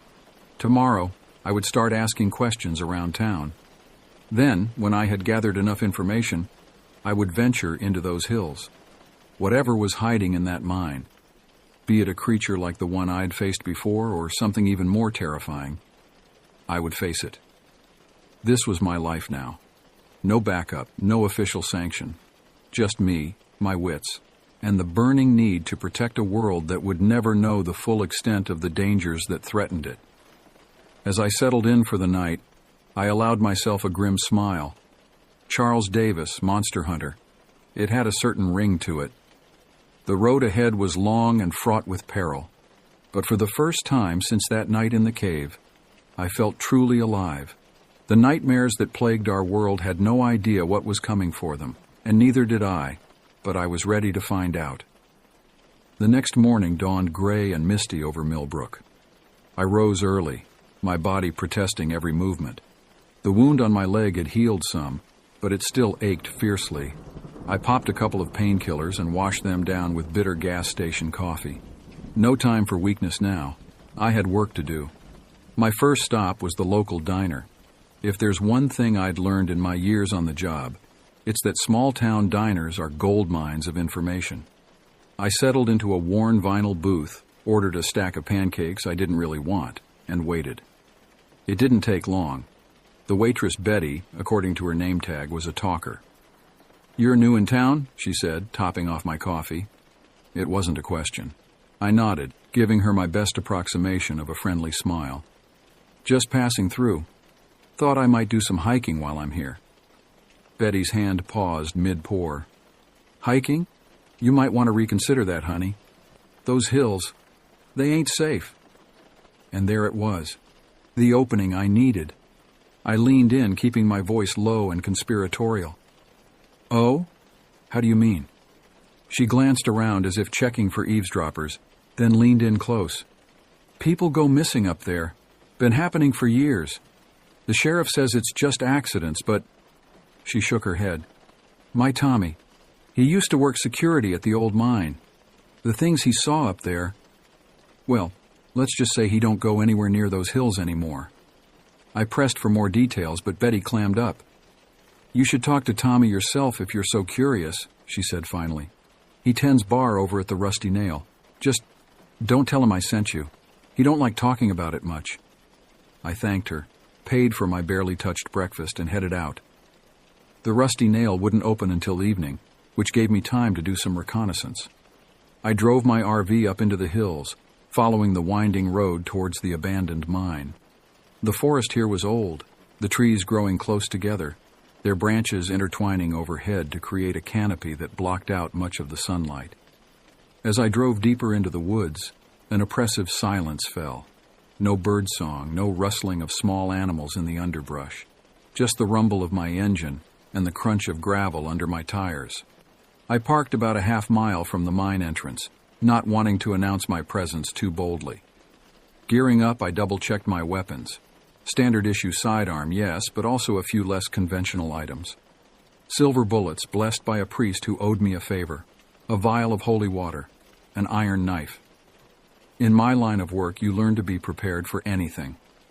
The mine entrance was boarded up, thick planks nailed across the opening. Warning signs dotted the area, their red letters faded but still legible. Danger. Keep out. Unstable ground. But it was the other signs that caught my attention. Claw marks scored deep into the surrounding trees, tufts of coarse, dark fur caught on the rough bark, and the smell, that same rancid odor I'd encountered in the cave in Oregon. Something was here, all right. Something big and mean and hungry. I circled the area, taking photos and notes. No fresh tracks, but that didn't mean much. If this thing was anything like the creature from the cave, it was smart enough to cover its tracks. I was so engrossed in my investigation that I almost missed the sound of an approaching vehicle.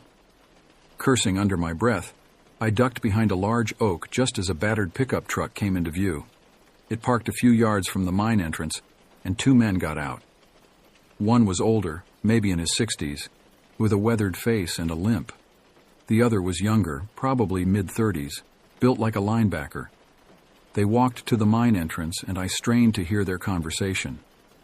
"Can't keep this up forever, Dad," the younger man was saying. "People are starting to ask questions." The older man spat on the ground. "Let 'em ask. Ain't nobody gonna believe the truth anyway. But what if someone comes snooping around? What if... Then we'll deal with it," the old man snapped. "Like we always have." They fell silent then, both staring at the boarded-up mine entrance.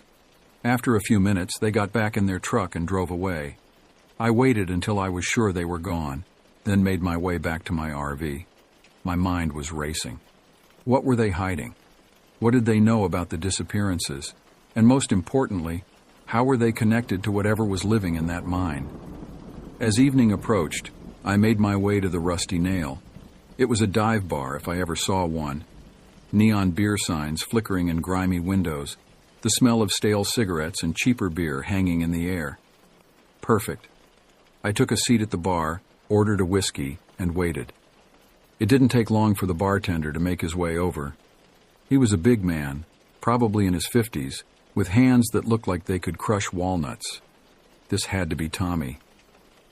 "Haven't seen you around before," he said, eyeing me suspiciously.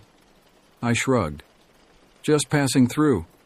Heard this was the place to get a decent drink in town." He grunted, seemingly satisfied with that answer. We made small talk for a while, me nursing my whiskey, him polishing glasses. Finally, I decided to take the plunge. "So I was thinking about doing some hiking while I'm here," I said casually. "Any recommendations?" Tommy's hands stilled. He set down the glass he was polishing and leaned in close. "Listen, stranger, I don't know who you are or what you're really doing here, but take some free advice. Stay out of those hills. There's things up there, things you don't want to mess with." I met his gaze steadily. "What kind of things?"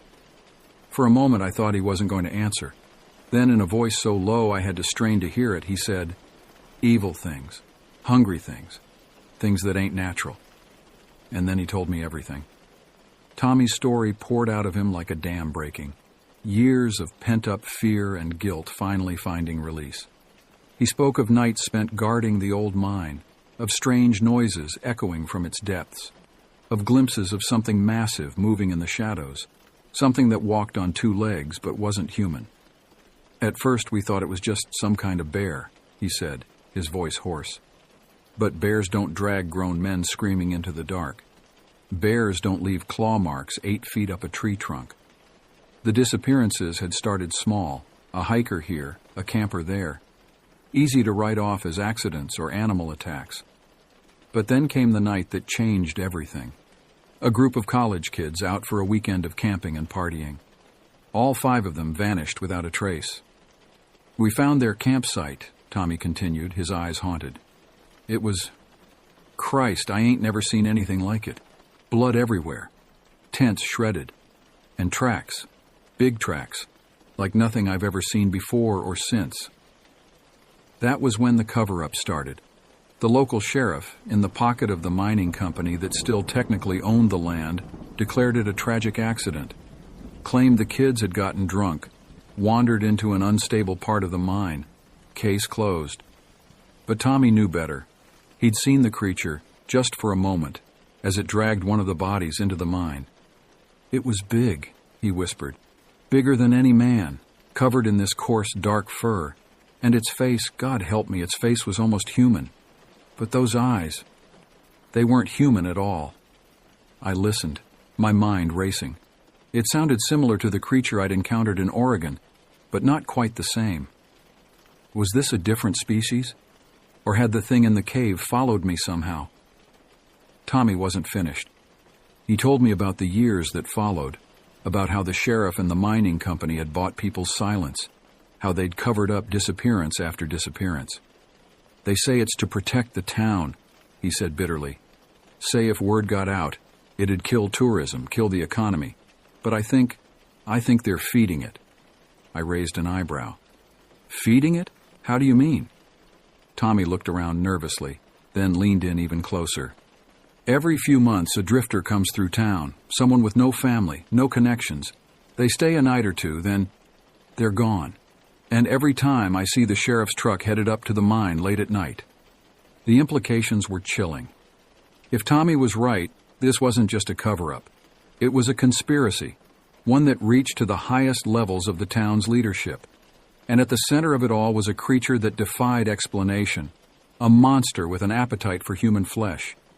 As Tommy finished his story, I saw something change in his eyes, a flicker of hope maybe. "You believe me, don't you?" he asked. "You're not just some tourist. You know about these things." I nodded slowly. "I've seen things," I admitted. Things that most people wouldn't believe, and I'm here to help if I can." Tommy sagged with relief. "Thank God," he muttered. "I was starting to think I was going crazy." We talked for a while longer, Tommy filling me in on the key players in town, the sheriff, the mayor, the head of the now-defunct mining company. As the bar began to empty out, he scribbled his phone number on a napkin and pressed it into my hand. "Be careful," he warned. "These people, they'll do anything to keep their secret. And that thing in the mine, it's smart. Smarter than it has any right to be." I thanked him and headed out into the night. My head was spinning with everything I'd learned. This was bigger than I'd anticipated, more complex. It wasn't just a matter of hunting down a monster. There was a whole network of human monsters protecting it, using it for their own ends. As I walked back to my RV, I felt eyes on me. Turning slowly, I caught a glimpse of movement in the shadows across the street. A figure, too tall and too bulky to be human, melted back into the darkness. My hand went to my gun, but I knew it was useless. Whatever I'd seen was long gone. But the message was clear. I wasn't the only one doing reconnaissance tonight. Back in the relative safety of my RV, I pored over my notes late into the night. The pieces were starting to come together, but the picture they formed was darker than I'd imagined. This wasn't just about protecting the innocent anymore. It was about exposing a conspiracy that went back decades, about bringing to light crimes that had long been buried. As I finally drifted off to sleep, my dreams were haunted by yellow eyes and the screams of the missing. Tomorrow, I knew, the real work would begin, and God help anyone or anything that tried to stand in my way. I woke to the sound of someone pounding on the door of my RV. Instantly alert, I grabbed my gun from under my pillow and crept to the window. Through the gap in the curtains, I could see a police cruiser parked behind me, its lights flashing silently in the early morning gloom. "Mr. Davis?" a voice called out. "This is Sheriff Hawkins. We need to have a word." For a moment, I considered making a run for it, but that would only confirm any suspicions they had about me. No, better to face this head on. I tucked my gun into the waistband of my jeans, covering it with my shirt, and opened the door. Sheriff Hawkins was a bear of a man, easily 6'4" and built like a linebacker gone to seed. His eyes were sharp, though, taking in every detail of my appearance and my RV's interior in one sweeping glance. "Something I can help you with, Sheriff?" I asked, keeping my tone neutral. "Just following up on some concerns from the locals," he said, his voice deceptively casual. "We don't get many strangers around here, especially ones asking questions about old mines and missing persons." I raised an eyebrow. "Is it a crime to be curious about local history?" "No," he admitted. "But it is a crime to trespass on private property, which is exactly what you were doing yesterday up at the old Blackwood mine." My mind raced. How had they known? Had someone been watching me? Or... I thought back to the two men I'd seen at the mine. Had one of them been the sheriff? "I wasn't aware it was private property," I lied smoothly. "There weren't any signs posted." Hawkins's eyes narrowed. "Well, consider yourself informed now. That land belongs to Blackwood Mining Company, and they don't take kindly to trespassers. I'm going to have to ask you to come down to the station to answer a few questions." I knew a veiled threat when I heard one. Going to the station would be walking into the lion's den, but refusing would only escalate things. I needed more time, more information before I made my move. "Of course, Sheriff," I said, forcing a smile. "Just let me lock up here and I'll follow you down." The ride to the police station was tense, my eyes constantly flicking to the rearview mirror, watching Hawkins' cruiser behind me. My mind was working overtime, trying to figure out my next move. I needed to contact Tommy, to warn him that our conversation hadn't gone unnoticed. But more than that, I needed to find hard evidence of what was going on in this town. The station was a small, squat building that had seen better days. As we walked in, I noted the positions of exits, the number of officers on duty. Old habits die hard, and right now those habits might just keep me alive. Hawkins led me to an interrogation room, a shabby windowless box that smelled of stale cigarettes and desperation. "Have a seat, Mr. Davis," he said, gesturing to a battered metal chair. "We've got a lot to talk about." For the next 2 hours, Hawkins grilled me relentlessly. Who was I really? What was my interest in Millbrook? Who had I been talking to? I stuck to my cover story. Just a curious traveler, interested in local legends and history. But I could see the disbelief in Hawkins' eyes. He knew I was lying. The question was, did he know how much I really knew? Finally, he seemed to run out of steam. "All right, Mr. Davis," he said, standing up. "You're free to go, but I want you out of Millbrook by sundown. We clear?" I nodded, not trusting myself to speak. As I stood to leave, Hawkins put a meaty hand on my shoulder, squeezing just a little too hard to be friendly. "Word of advice," he said, his voice low and menacing. "Some secrets are best left buried. For everyone's sake." I met his gaze steadily. "I'll keep that in mind, Sheriff." As I walked out of the station, my mind was racing. Hawkins's warning had only confirmed my suspicions. There was something rotten in Millbrook, something that went beyond just a monster in the mines. The whole town was complicit, or at least the people in power were. I drove back to my RV, constantly checking to make sure I wasn't being followed. Once inside, I did a thorough sweep for bugs or tracking devices. Paranoid? Maybe. But paranoia had kept me alive this long. I needed to move fast now. Hawkins had tipped his hand, shown that he saw me as a threat. That meant my time was limited. I had until sundown, officially at least, but I suspected things would come to a head long before then. My first move was to call Tommy. The phone rang several times before going to voicemail. I left a brief, coded message, hoping he'd understand. "Hey, it's Charles. Had to cut my trip short. Thanks for the drink last night. Stay safe." Next, I started packing up my essential gear. If things went south, I needed to be ready to move at a moment's notice. Weapons, ammo, my research notes, anything I couldn't afford to leave behind. As I worked, my mind kept circling back to the creature in the mine. What was it exactly? How long had it been there? And most importantly, how was I going to stop it? I was so lost in thought that I almost missed the sound of approaching vehicles. Peering out the window, I saw 2 police cruisers pulling up, blocking my RV in. So much for waiting until sundown. There was no time to finish packing. I grabbed my go bag, stuffed my notes inside, and slipped out the emergency hatch I'd installed in the RV's floor. As I shimmed underneath, I heard Hawkins' voice booming. "Davis, come out now. This is your last warning." I didn't wait to hear more. Keeping low, I made my way to the tree line behind the RV park. Just as I reached the cover of the forest, I heard the sound of my RV's door being forced open. Hawkins was done playing nice. I plunged deeper into the woods, my heart pounding. I needed to find a safe place to regroup, to figure out my next move. But more than that, I needed allies. In a town this corrupt, there had to be others who wanted the truth to come out. As if in answer to my thoughts, my burner phone vibrated. A text from an unknown number. "Rusty Nail, back door, 30 minutes, come alone." It could be a trap, of course. But at this point, I was out of options. I changed direction, using every trick I knew to throw off any potential pursuers, and made my way towards the bar. The back alley behind the Rusty Nail was deserted when I arrived, exactly 30 minutes later. I approached cautiously, every sense on high alert. The back door opened a crack, and I tensed, ready for anything. "Get in, quick!" Tommy's voice hissed from the darkness. I slipped inside, finding myself in a cluttered storage room. Tommy locked the door behind us, then turned to face me. He looked even more haggard than he had the night before, his eyes bloodshot and his hands shaking slightly. "They came for me too," he said without preamble. "Tore my place apart. I barely got out." I nodded grimly. "They're cleaning house. Anyone who knows anything is a threat now." Tommy ran a hand through his thinning hair. "What are we going to do? We can't fight the whole damn town." "No," I agreed. "But we can expose them. We just need evidence.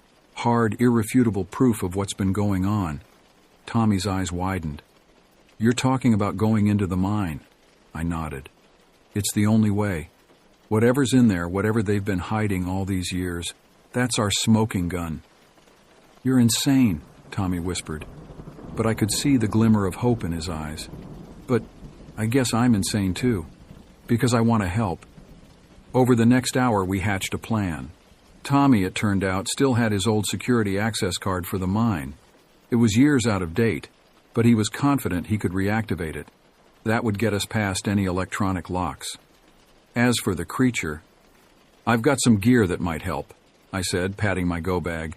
"But our best bet is to avoid confrontation if we can. We're there for evidence, not a fight." As night fell, we made our move. Tommy's beat-up truck wasn't exactly inconspicuous, but it beat trying to sneak through town on foot. We took a winding, circuitous route up into the hills, constantly on the lookout for police patrols or any sign we'd been spotted. The mine entrance loomed before us, even more forbidding in the darkness. The boards I'd seen earlier had been removed, replaced by a heavy steel door with an electronic lock. Tommy's hand shook as he swiped his card. For a heart-stopping moment, nothing happened. Then, with a soft beep, the lock disengaged. "I'll be damned," Tommy breathed. "It actually worked." We slipped inside, flashlights casting long shadows down the tunnel. The air was thick and stale, heavy with the scent of damp earth and something else, something rotten. "Stay close," I whispered to Tommy. "And if I tell you to run, you run. No arguments." He nodded, his face pale in the dim light. We moved deeper into the mine, the tunnel sloping gently downward.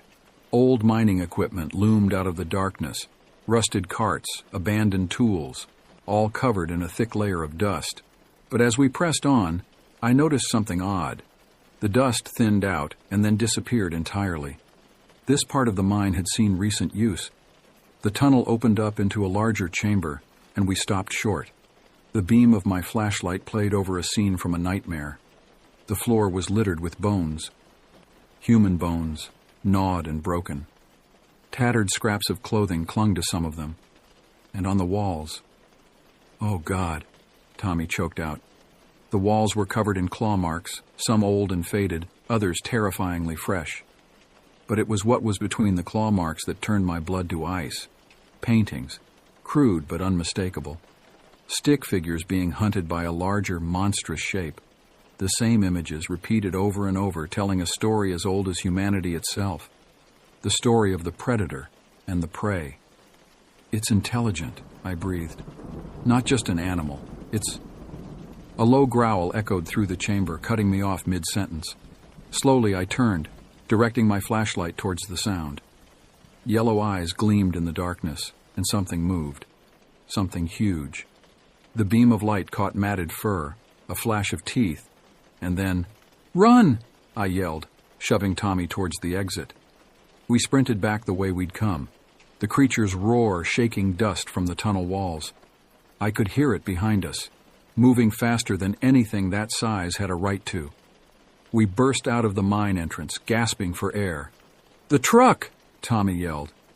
But as we ran towards it, headlights suddenly blazed to life, blinding us.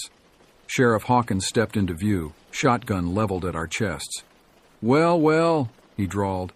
"Looks like we caught ourselves some trespassers." More vehicles pulled up, surrounding us. I saw the mayor, his face twisted with rage, and several other men I didn't recognize, all armed, all looking at us with a mixture of fear and hatred. "You don't understand what you're dealing with," I said, trying to keep my voice steady. "That thing in there, it's not just some animal you can control. It's intelligent. It's..." A roar from the mine entrance cut me off. Everyone turned, weapons raised, as the creature emerged into the moonlight. It was even more terrifying than I'd imagined. 8 feet tall at least, with a body that seemed to be a nightmarish blend of bear and ape. But its face, God, its face was almost human, twisted into a feral snarl. For a moment everything was still. Then chaos erupted. Hawkins fired his shotgun, the blast deafening in the night air. The creature staggered but didn't fall. With a roar of fury, it charged. What followed was a blur of violence and screams. I grabbed Tommy and we dove for cover behind his truck. Gunfire erupted from all sides, but it seemed to do little more than enrage the beast. I saw Hawkins go down, his chest caved in by a single swipe of the creature's massive paw. The mayor turned to run but wasn't fast enough. The creature caught him, lifted him high, and I looked away, but couldn't block out the wet, tearing sound or the scream that was suddenly cut short. "We have to get out of here," Tommy gasped beside me. I nodded, my mind racing. "The explosives," I said suddenly. "In the mine. There has to be some left over from the old mining operations." Tommy's eyes widened as he caught on. "You want to blow the mine? Seal that thing inside?" "It's our only chance," I said. "Can you set it up?" He nodded grimly. "Yeah, I remember enough from my old job, but we'll need a distraction." I took a deep breath, checked my gun. "I'll give you a distraction. Just be quick." Before Tommy could protest, I stood up and fired 2 quick shots into the air. "Hey, ugly!" I yelled. "Remember me?" The creature's head snapped around, its yellow eyes fixing on me with terrifying intelligence. It remembered all right. What followed was the most harrowing game of cat and mouse I've ever played. I led the creature on a wild chase through the woods, always staying just out of reach, always keeping its attention on me. Every second felt like an hour, every breath potentially my last. Just when I thought I couldn't run anymore, I heard Tommy's voice, distant but clear. "Davis, it's done. Get clear." I put on a final burst of speed, breaking through the tree line near the mine entrance. Tommy was there, waving frantically from his truck. I dove into the passenger seat, yelling, "Go, go, go!" Tommy floored it, the truck's tires spinning in the loose gravel before finding purchase. Behind us, the creature burst from the woods, roaring in fury. "How long?" I gasped. 30 seconds, Tommy replied, his knuckles white on the steering wheel. We careened down the mountain road, the creature in hot pursuit. It was faster than the truck on the straightaways, but Tommy's desperate driving kept us just ahead on the turns. 10 seconds, Tommy yelled. I looked back. The creature was closing in, its massive form filling the rear window. 5, 4, 3. The creature leapt, its claws reaching for the truck. 2, 1. The world behind us erupted in fire and thunder. The shockwave hit us like a physical blow, sending the truck into a skid. Tommy fought for control as debris rained down around us. When the dust settled, we looked back. Where the mine entrance had been was now a massive pile of rubble. Of the creature, there was no sign. We sat there for a long moment, our ragged breathing the only sound. Finally, Tommy spoke, his voice shaky. Is it over? I wish I could have said yes. I wish I could have told him that we'd won, that the nightmare was over. But as I looked at the destruction behind us, at the town below where secrets had festered for decades, I knew the truth. No, I said softly. I think it's only just beginning. In the days that followed, Millbrook became a media circus. The official story was a gas explosion, a tragic accident that had claimed the lives of several prominent citizens. But rumors spread, fueled by the few survivors of that night, and by the evidence Tommy and I had managed to gather. We told our story to anyone who would listen, journalists, federal investigators, even a few cryptozoologists who'd caught wind of the incident. Some believed us, most didn't. But the seeds of doubt had been planted. As for me, I knew my work was far from over. The creature in Millbrook might have been stopped, but it wasn't unique. There were other towns out there with dark secrets, other monsters hiding in the shadows. And as long as they existed, I'd be there, hunting, exposing the truth, fighting back the darkness one case at a time, because that's who I am. Charles Davis, Monster Hunter. And my work is never done. 6 months after the Millbrook incident, I found myself in a small diner just outside of Tucson, Arizona. The desert heat was a far cry from the misty hills of Oregon, but the work remained the same. Another town, another set of mysterious disappearances, another trail to follow. I was nursing a cup of coffee, poring over my notes, when my burner phone buzzed. A text from an unknown number. Turn on the news. Now. Frowning, I gestured to the waitress, asking her to turn up the volume on the small TV in the corner. What I saw made my blood run cold. Breaking news out of Millbrook, Oregon, the anchor was saying. A series of unexplained animal attacks has left 3 dead and several more missing. Local authorities are advising residents to stay indoors after dark. The cup slipped from my hand, shattering on the floor, but I barely noticed. My eyes were fixed on the grainy footage being shown, a dark shape moving at the edge of the forest, yellow eyes gleaming in the camera flash. It was impossible. We'd sealed the mine, buried the creature under tons of rock. I'd seen it with my own eyes, and yet... My phone buzzed again. Another text. "It's happening again. We need you. T." I closed my eyes, took a deep breath. When I opened them, my decision was made. I threw some bills on the table, gathered my things, and walked out into the Arizona heat. As I climbed into my RV, I couldn't help but smile grimly. Millbrook had been just the beginning, a single thread in a tapestry of secrets and horrors that spanned the country. Maybe the world, but that was okay. Because wherever the monsters were, wherever the darkness threatened to overwhelm the light, I'd be there, ready to fight, ready to expose the truth. My name is Charles Davis. I hunt monsters, and I'm just getting started. As I drove towards Millbrook, memories of past hunts flooded my mind. Each case had left its mark. Each monster faced had taken a piece of me, but none haunted me quite like my first encounter, the one that had set me on this path. It was 15 years ago in a small town in northern Maine. I was still with the agency then, young and naive, believing the world was a simpler place. We'd been called in to investigate a series of brutal animal attacks. At least that's what the local authorities were calling them. My partner, Jessica Reeves, and I knew better. The victims hadn't just been killed, they'd been torn apart, consumed. No ordinary animal could have done that. "What do you think we're dealing with here, Davis?" Jessica had asked as we'd driven into town. She was senior to me, with a reputation for being tough as nails and twice as sharp. I shook my head. "Bears, maybe? Rabid wolves?" She laughed, but there was no humor in it. If only it were that simple.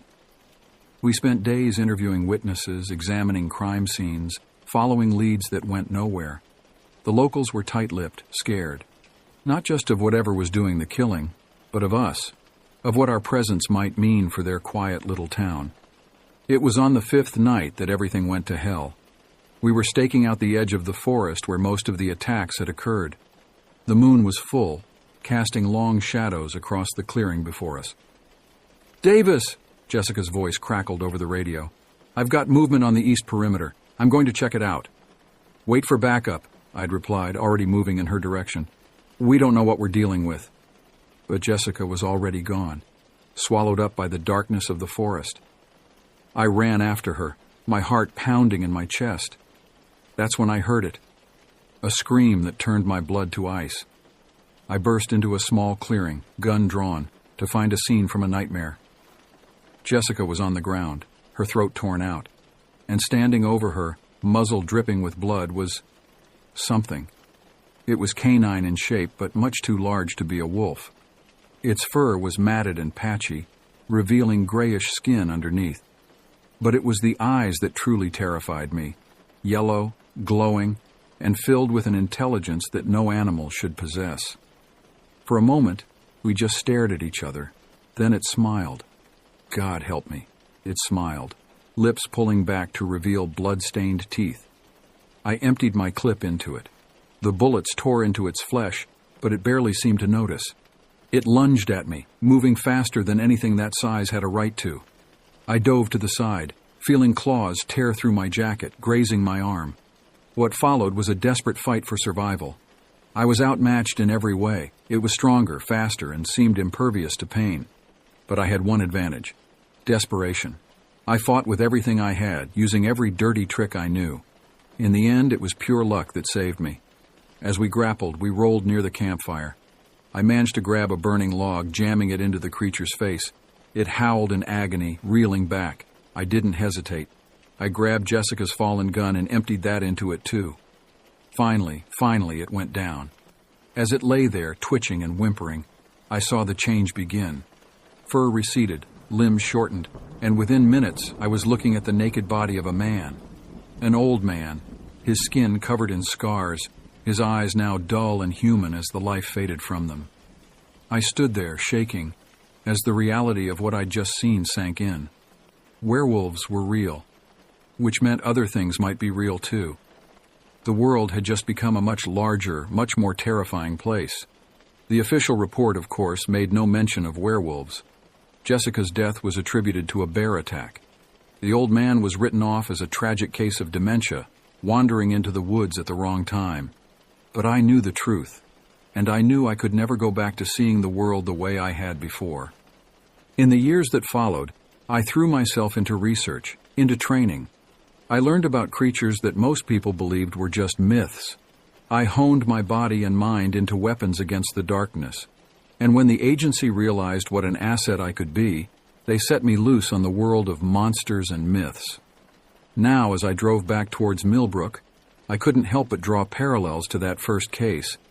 The secrecy, the fear, the sense that I was walking into something far bigger than I'd initially realized. But this time, I was ready. This time, I knew what I was up against. Or so I thought. Millbrook looked much the same as when I'd left it 6 months ago. The same quaint Main Street, the same sleepy small-town atmosphere. But now I knew what lurked beneath the surface, the rot that had taken hold at the very heart of the community. I parked my RV on the outskirts of town, not wanting to announce my presence just yet. As night fell, I made my way to the Rusty Nail. Tommy had texted me an address, a safe house where we could meet without arousing suspicion. The bar was busier than I remembered, filled with locals drowning their fears in cheap beer and cheaper whiskey. I slipped through the crowd, made my way to the back, and knocked on a door marked Employees Only. Tommy opened it, ushering me inside quickly. He looked older than when I'd last seen him, new lines etched into his face by stress and fear. "Thank God you're here," he said, his voice barely above a whisper. "It's worse than we thought, Davis. Much worse." I followed him through a maze of storage rooms and back hallways, eventually emerging into a small apartment above the bar. A makeshift command center had been set up. Maps of the area pinned to walls, newspaper clippings scattered across a table, a police scanner humming quietly in the corner. "What's the situation?" I asked, scanning the room. I noticed we weren't alone. A young woman sat at a computer, her fingers flying across the keyboard. She looked up as we entered, her eyes widening in recognition. "You must be Davis," she said, standing to shake my hand. "I'm Ava, Tommy's niece. I've been helping with the investigation." I nodded, turning back to Tommy. "Fill me in. What's been happening?" Tommy sighed heavily, collapsing into a chair.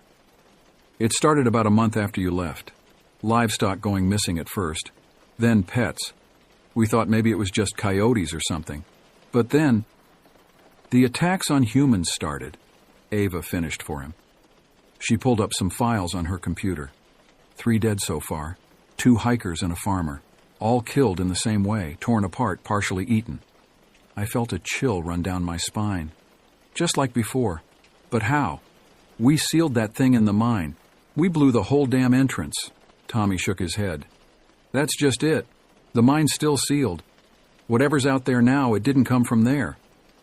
"Then what?" I asked, though I had a sinking feeling I knew the answer. "We think there's more than one," Ava said quietly. We think they're breeding." The implications hit me like a physical blow. One of these creatures was bad enough, but a whole pack of them? It was almost too horrifying to contemplate. "There's more," Tommy said. "Show him, Ava." Ava pulled up another file on her computer. It was a video, grainy and dark, clearly taken from someone's phone. At first, I couldn't make out what I was seeing.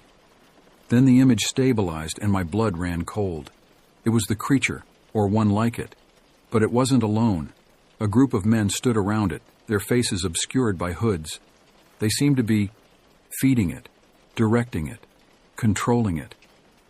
"Who are they?" I asked, my voice hoarse. "We don't know," Ava replied.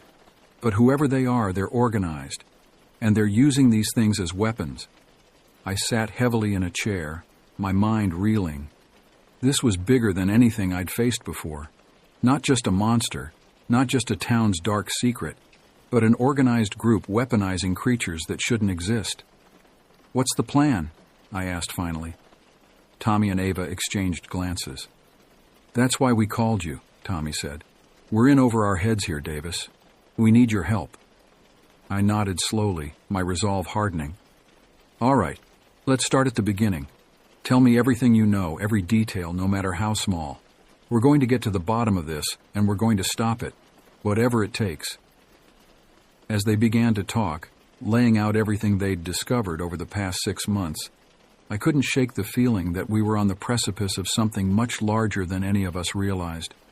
Something that would change not just Millbrook, but potentially the entire world. The hunt was on, and this time, the stakes were higher than ever. The next few days were a blur of activity. We pored over every scrap of information Tommy and Ava had gathered, cross-referencing it with my own extensive knowledge of cryptid encounters and supernatural phenomena. A pattern began to emerge, one that chilled me to the bone. "Look at this," Ava said one evening, pointing to a map she'd created. Red pins marked the locations of attacks and sightings. "They're not random. There's a clear radius of activity centered on the old Blackwood mine," I finished for her. "Even with the entrance sealed, they're drawn to it. But why?" Tommy cleared his throat. "There's something I haven't told you," he said, his voice heavy with guilt.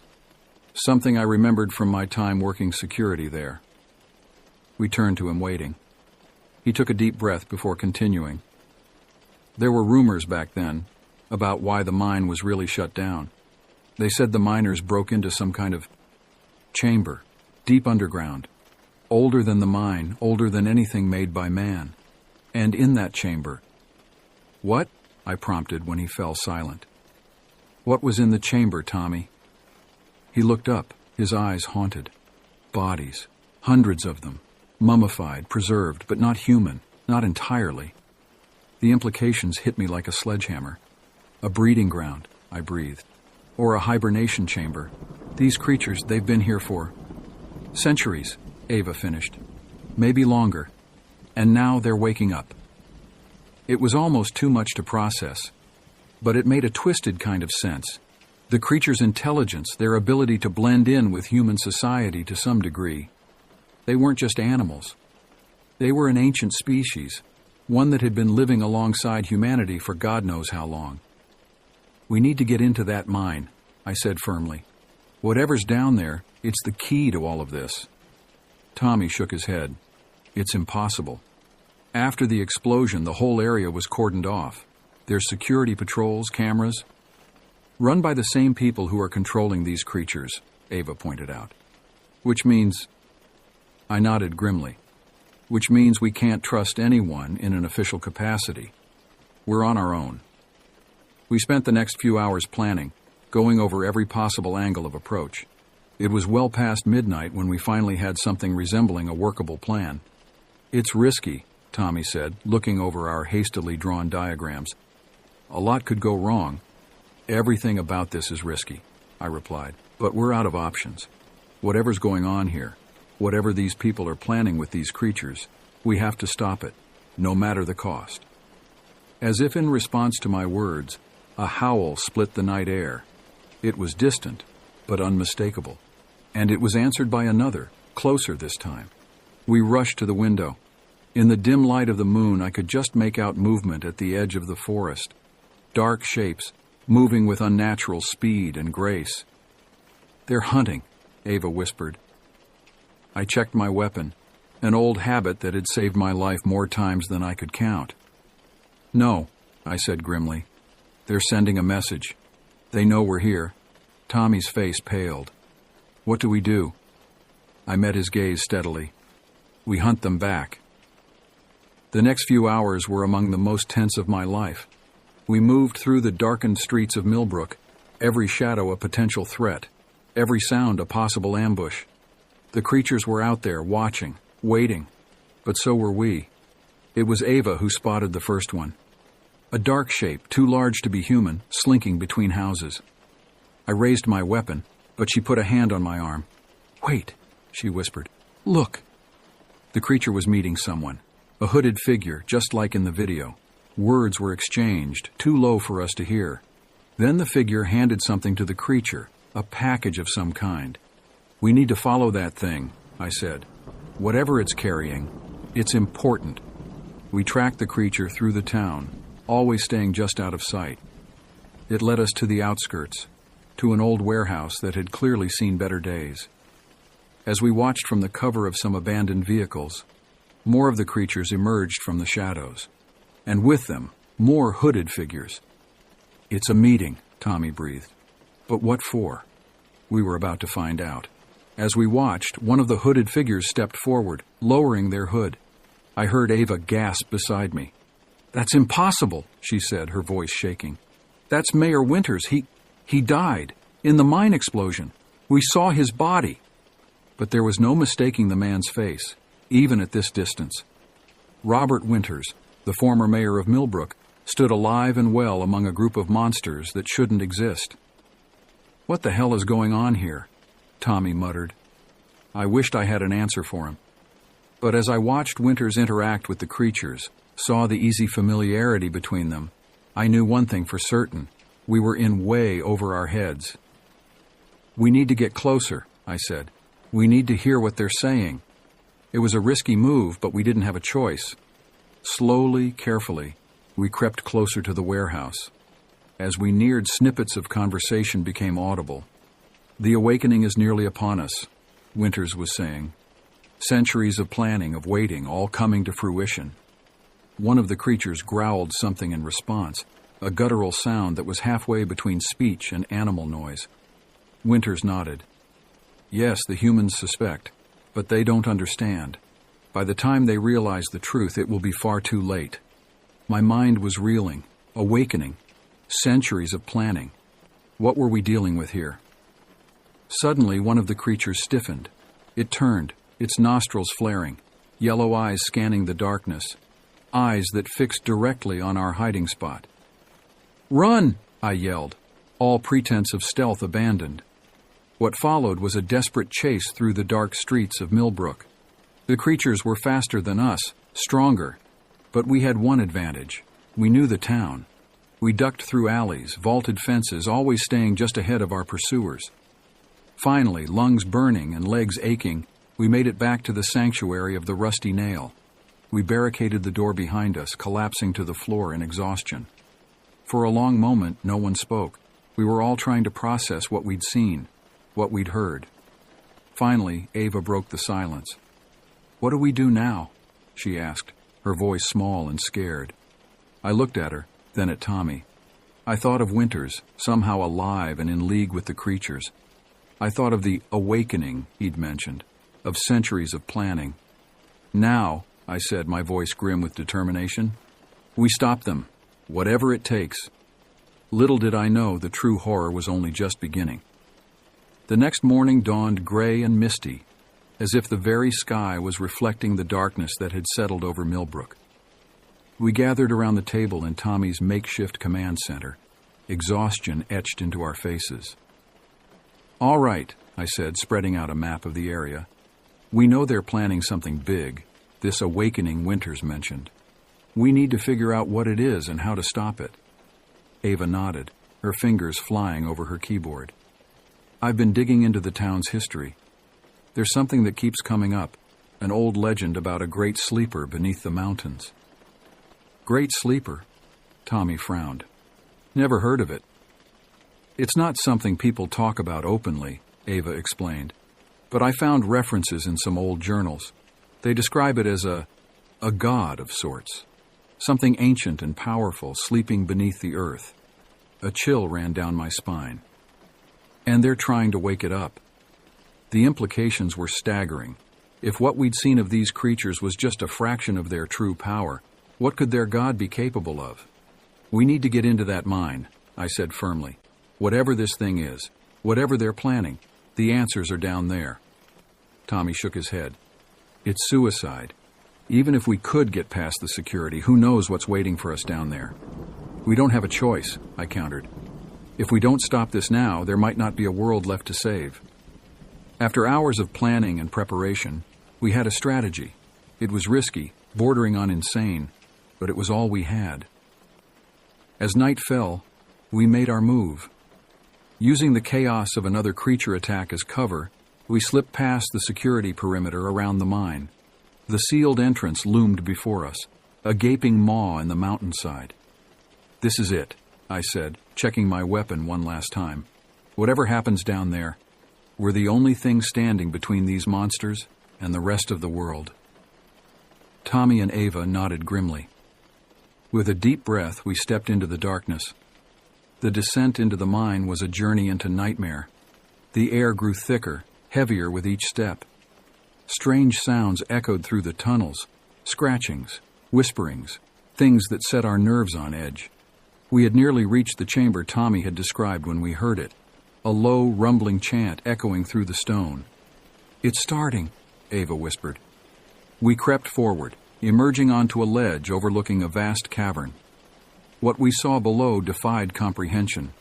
Hundreds of the creatures were gathered, their forms illuminated by flickering torchlight. At the center of the cavern was a pit, so deep that its bottom was lost in shadow, and suspended above it. "Dear God," Tommy breathed. It was massive, easily the size of a building, a writhing mass of tentacles and eyes, pulsing with an otherworldly light. The Great Sleeper, and it was awakening. Winters stood at the edge of the pit, arms raised, leading the chant. With each word, the creature in the pit stirred further. "We have to stop this," I said, raising my weapon. But before we could move, a voice spoke behind us. "I'm afraid I can't let you do that." We spun to find Sheriff Hawkins standing there, very much alive, his eyes glowing with an inhuman light. "You're one of them," Ava gasped. Hawkins smiled, his teeth too sharp, too numerous. "We are the future. The Great Sleeper will remake this world in its image, and we will rule alongside it." What followed was a desperate battle. Hawkins was stronger, faster than any human, but we had numbers on our side. As we fought, the chanting below reached a fever pitch. I saw an opening and took it, driving my silver-edged knife deep into Hawkins' chest. He fell, his inhuman eyes wide with shock. "Go!" I yelled to Tommy and Ava. "Stop the ritual. I'll hold them off." They hesitated for just a moment before racing down towards the pit. I turned to face the horde of creatures now swarming up towards me, drawn by the commotion. What happened next was a blur of violence and desperation. I fought with everything I had, every trick, every weapon at my disposal. Creatures fell before me, but for each one that dropped, two more took its place. Below, I caught glimpses of Tommy and Ava fighting their way towards Winters. The Great Sleeper was almost fully awake now, its massive form beginning to rise from the pit. Just when I thought all was lost, when my arms felt like lead and my body was a mass of cuts and bruises, I heard Ava's voice ring out. She was reading from an ancient text, her words cutting through the chanting. The effect was immediate. The creatures recoiled, shrieking in pain. The Great Sleeper's ascent slowed, then stopped. Winters, his face contorted with rage, lunged at Ava, but Tommy was there, tackling him to the ground. "Finish it!" Tommy yelled. Ava's voice grew stronger, the strange words echoing through the cavern. The Great Sleeper began to sink back into the pit, its writhing form dissolving like mist in sunlight. A deafening roar shook the cavern. Rocks began to fall from the ceiling as the whole mountain seemed to shudder. "It's collapsing!" I yelled. "We need to get out of here!" We ran, the tunnel collapsing behind us. The creatures, their god banished and their plans in ruins, fell into chaos. Many were crushed as the cavern collapsed. Others fled into the darkness. We emerged into the pre-dawn light, coughing and gasping, as the mine entrance caved in behind us with a final thunderous roar. For a long moment we just stood there, trying to process what had happened. Then, slowly, the realization dawned. "We did it," Ava said, her voice filled with wonder. "We actually did it." The sun rose over Millbrook, a new day dawning on a town freed from an ancient evil. But as we made our way back, I knew our work was far from over. Some of the creatures had escaped. Winters and others like him were still out there. And who knew what other horrors lurked in the dark corners of the world, waiting to be awakened. But for now, we had won. We had faced the darkness and emerged, battered but unbroken. And as long as there were people willing to stand against the night, there was hope. In the months that followed, Millbrook slowly began to heal. The truth of what had happened was too big, too strange to be entirely covered up.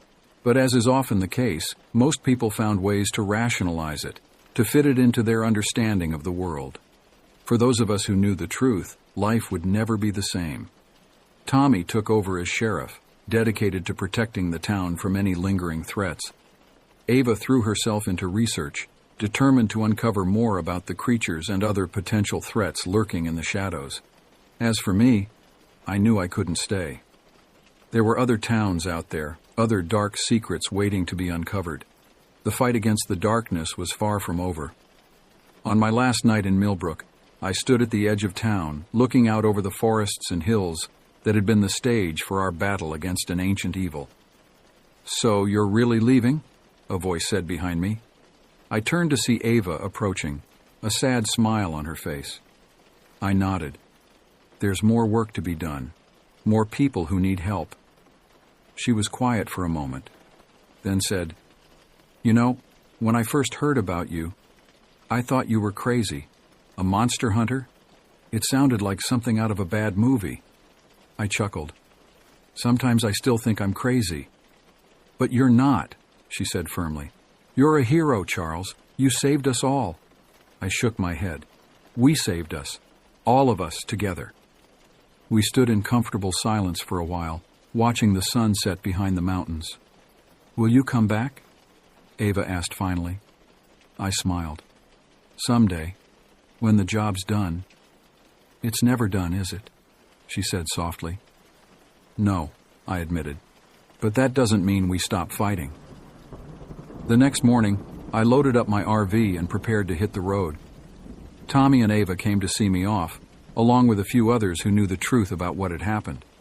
As I climbed into the driver's seat, I looked at the faces of these people who had become more than friends. They were fellow soldiers, in a war most of the world didn't even know was being fought. "Stay safe," I told them. "And remember, the darkness is always out there, but so are we." With a final wave, I pulled away, the road stretching out before me. I didn't know where it would lead, what new horrors I might face. But I knew one thing for certain. As long as there were monsters in the world, I would be there to hunt them. My name is Charles Davis. I've seen things that would shatter most people's sanity. I've fought creatures that shouldn't exist, and I'm not done yet. Not by a long shot. The sun rose higher in the sky as I drove, casting long shadows across the road. And in those shadows, for just a moment, I thought I saw something move. Something large and dark and hungry.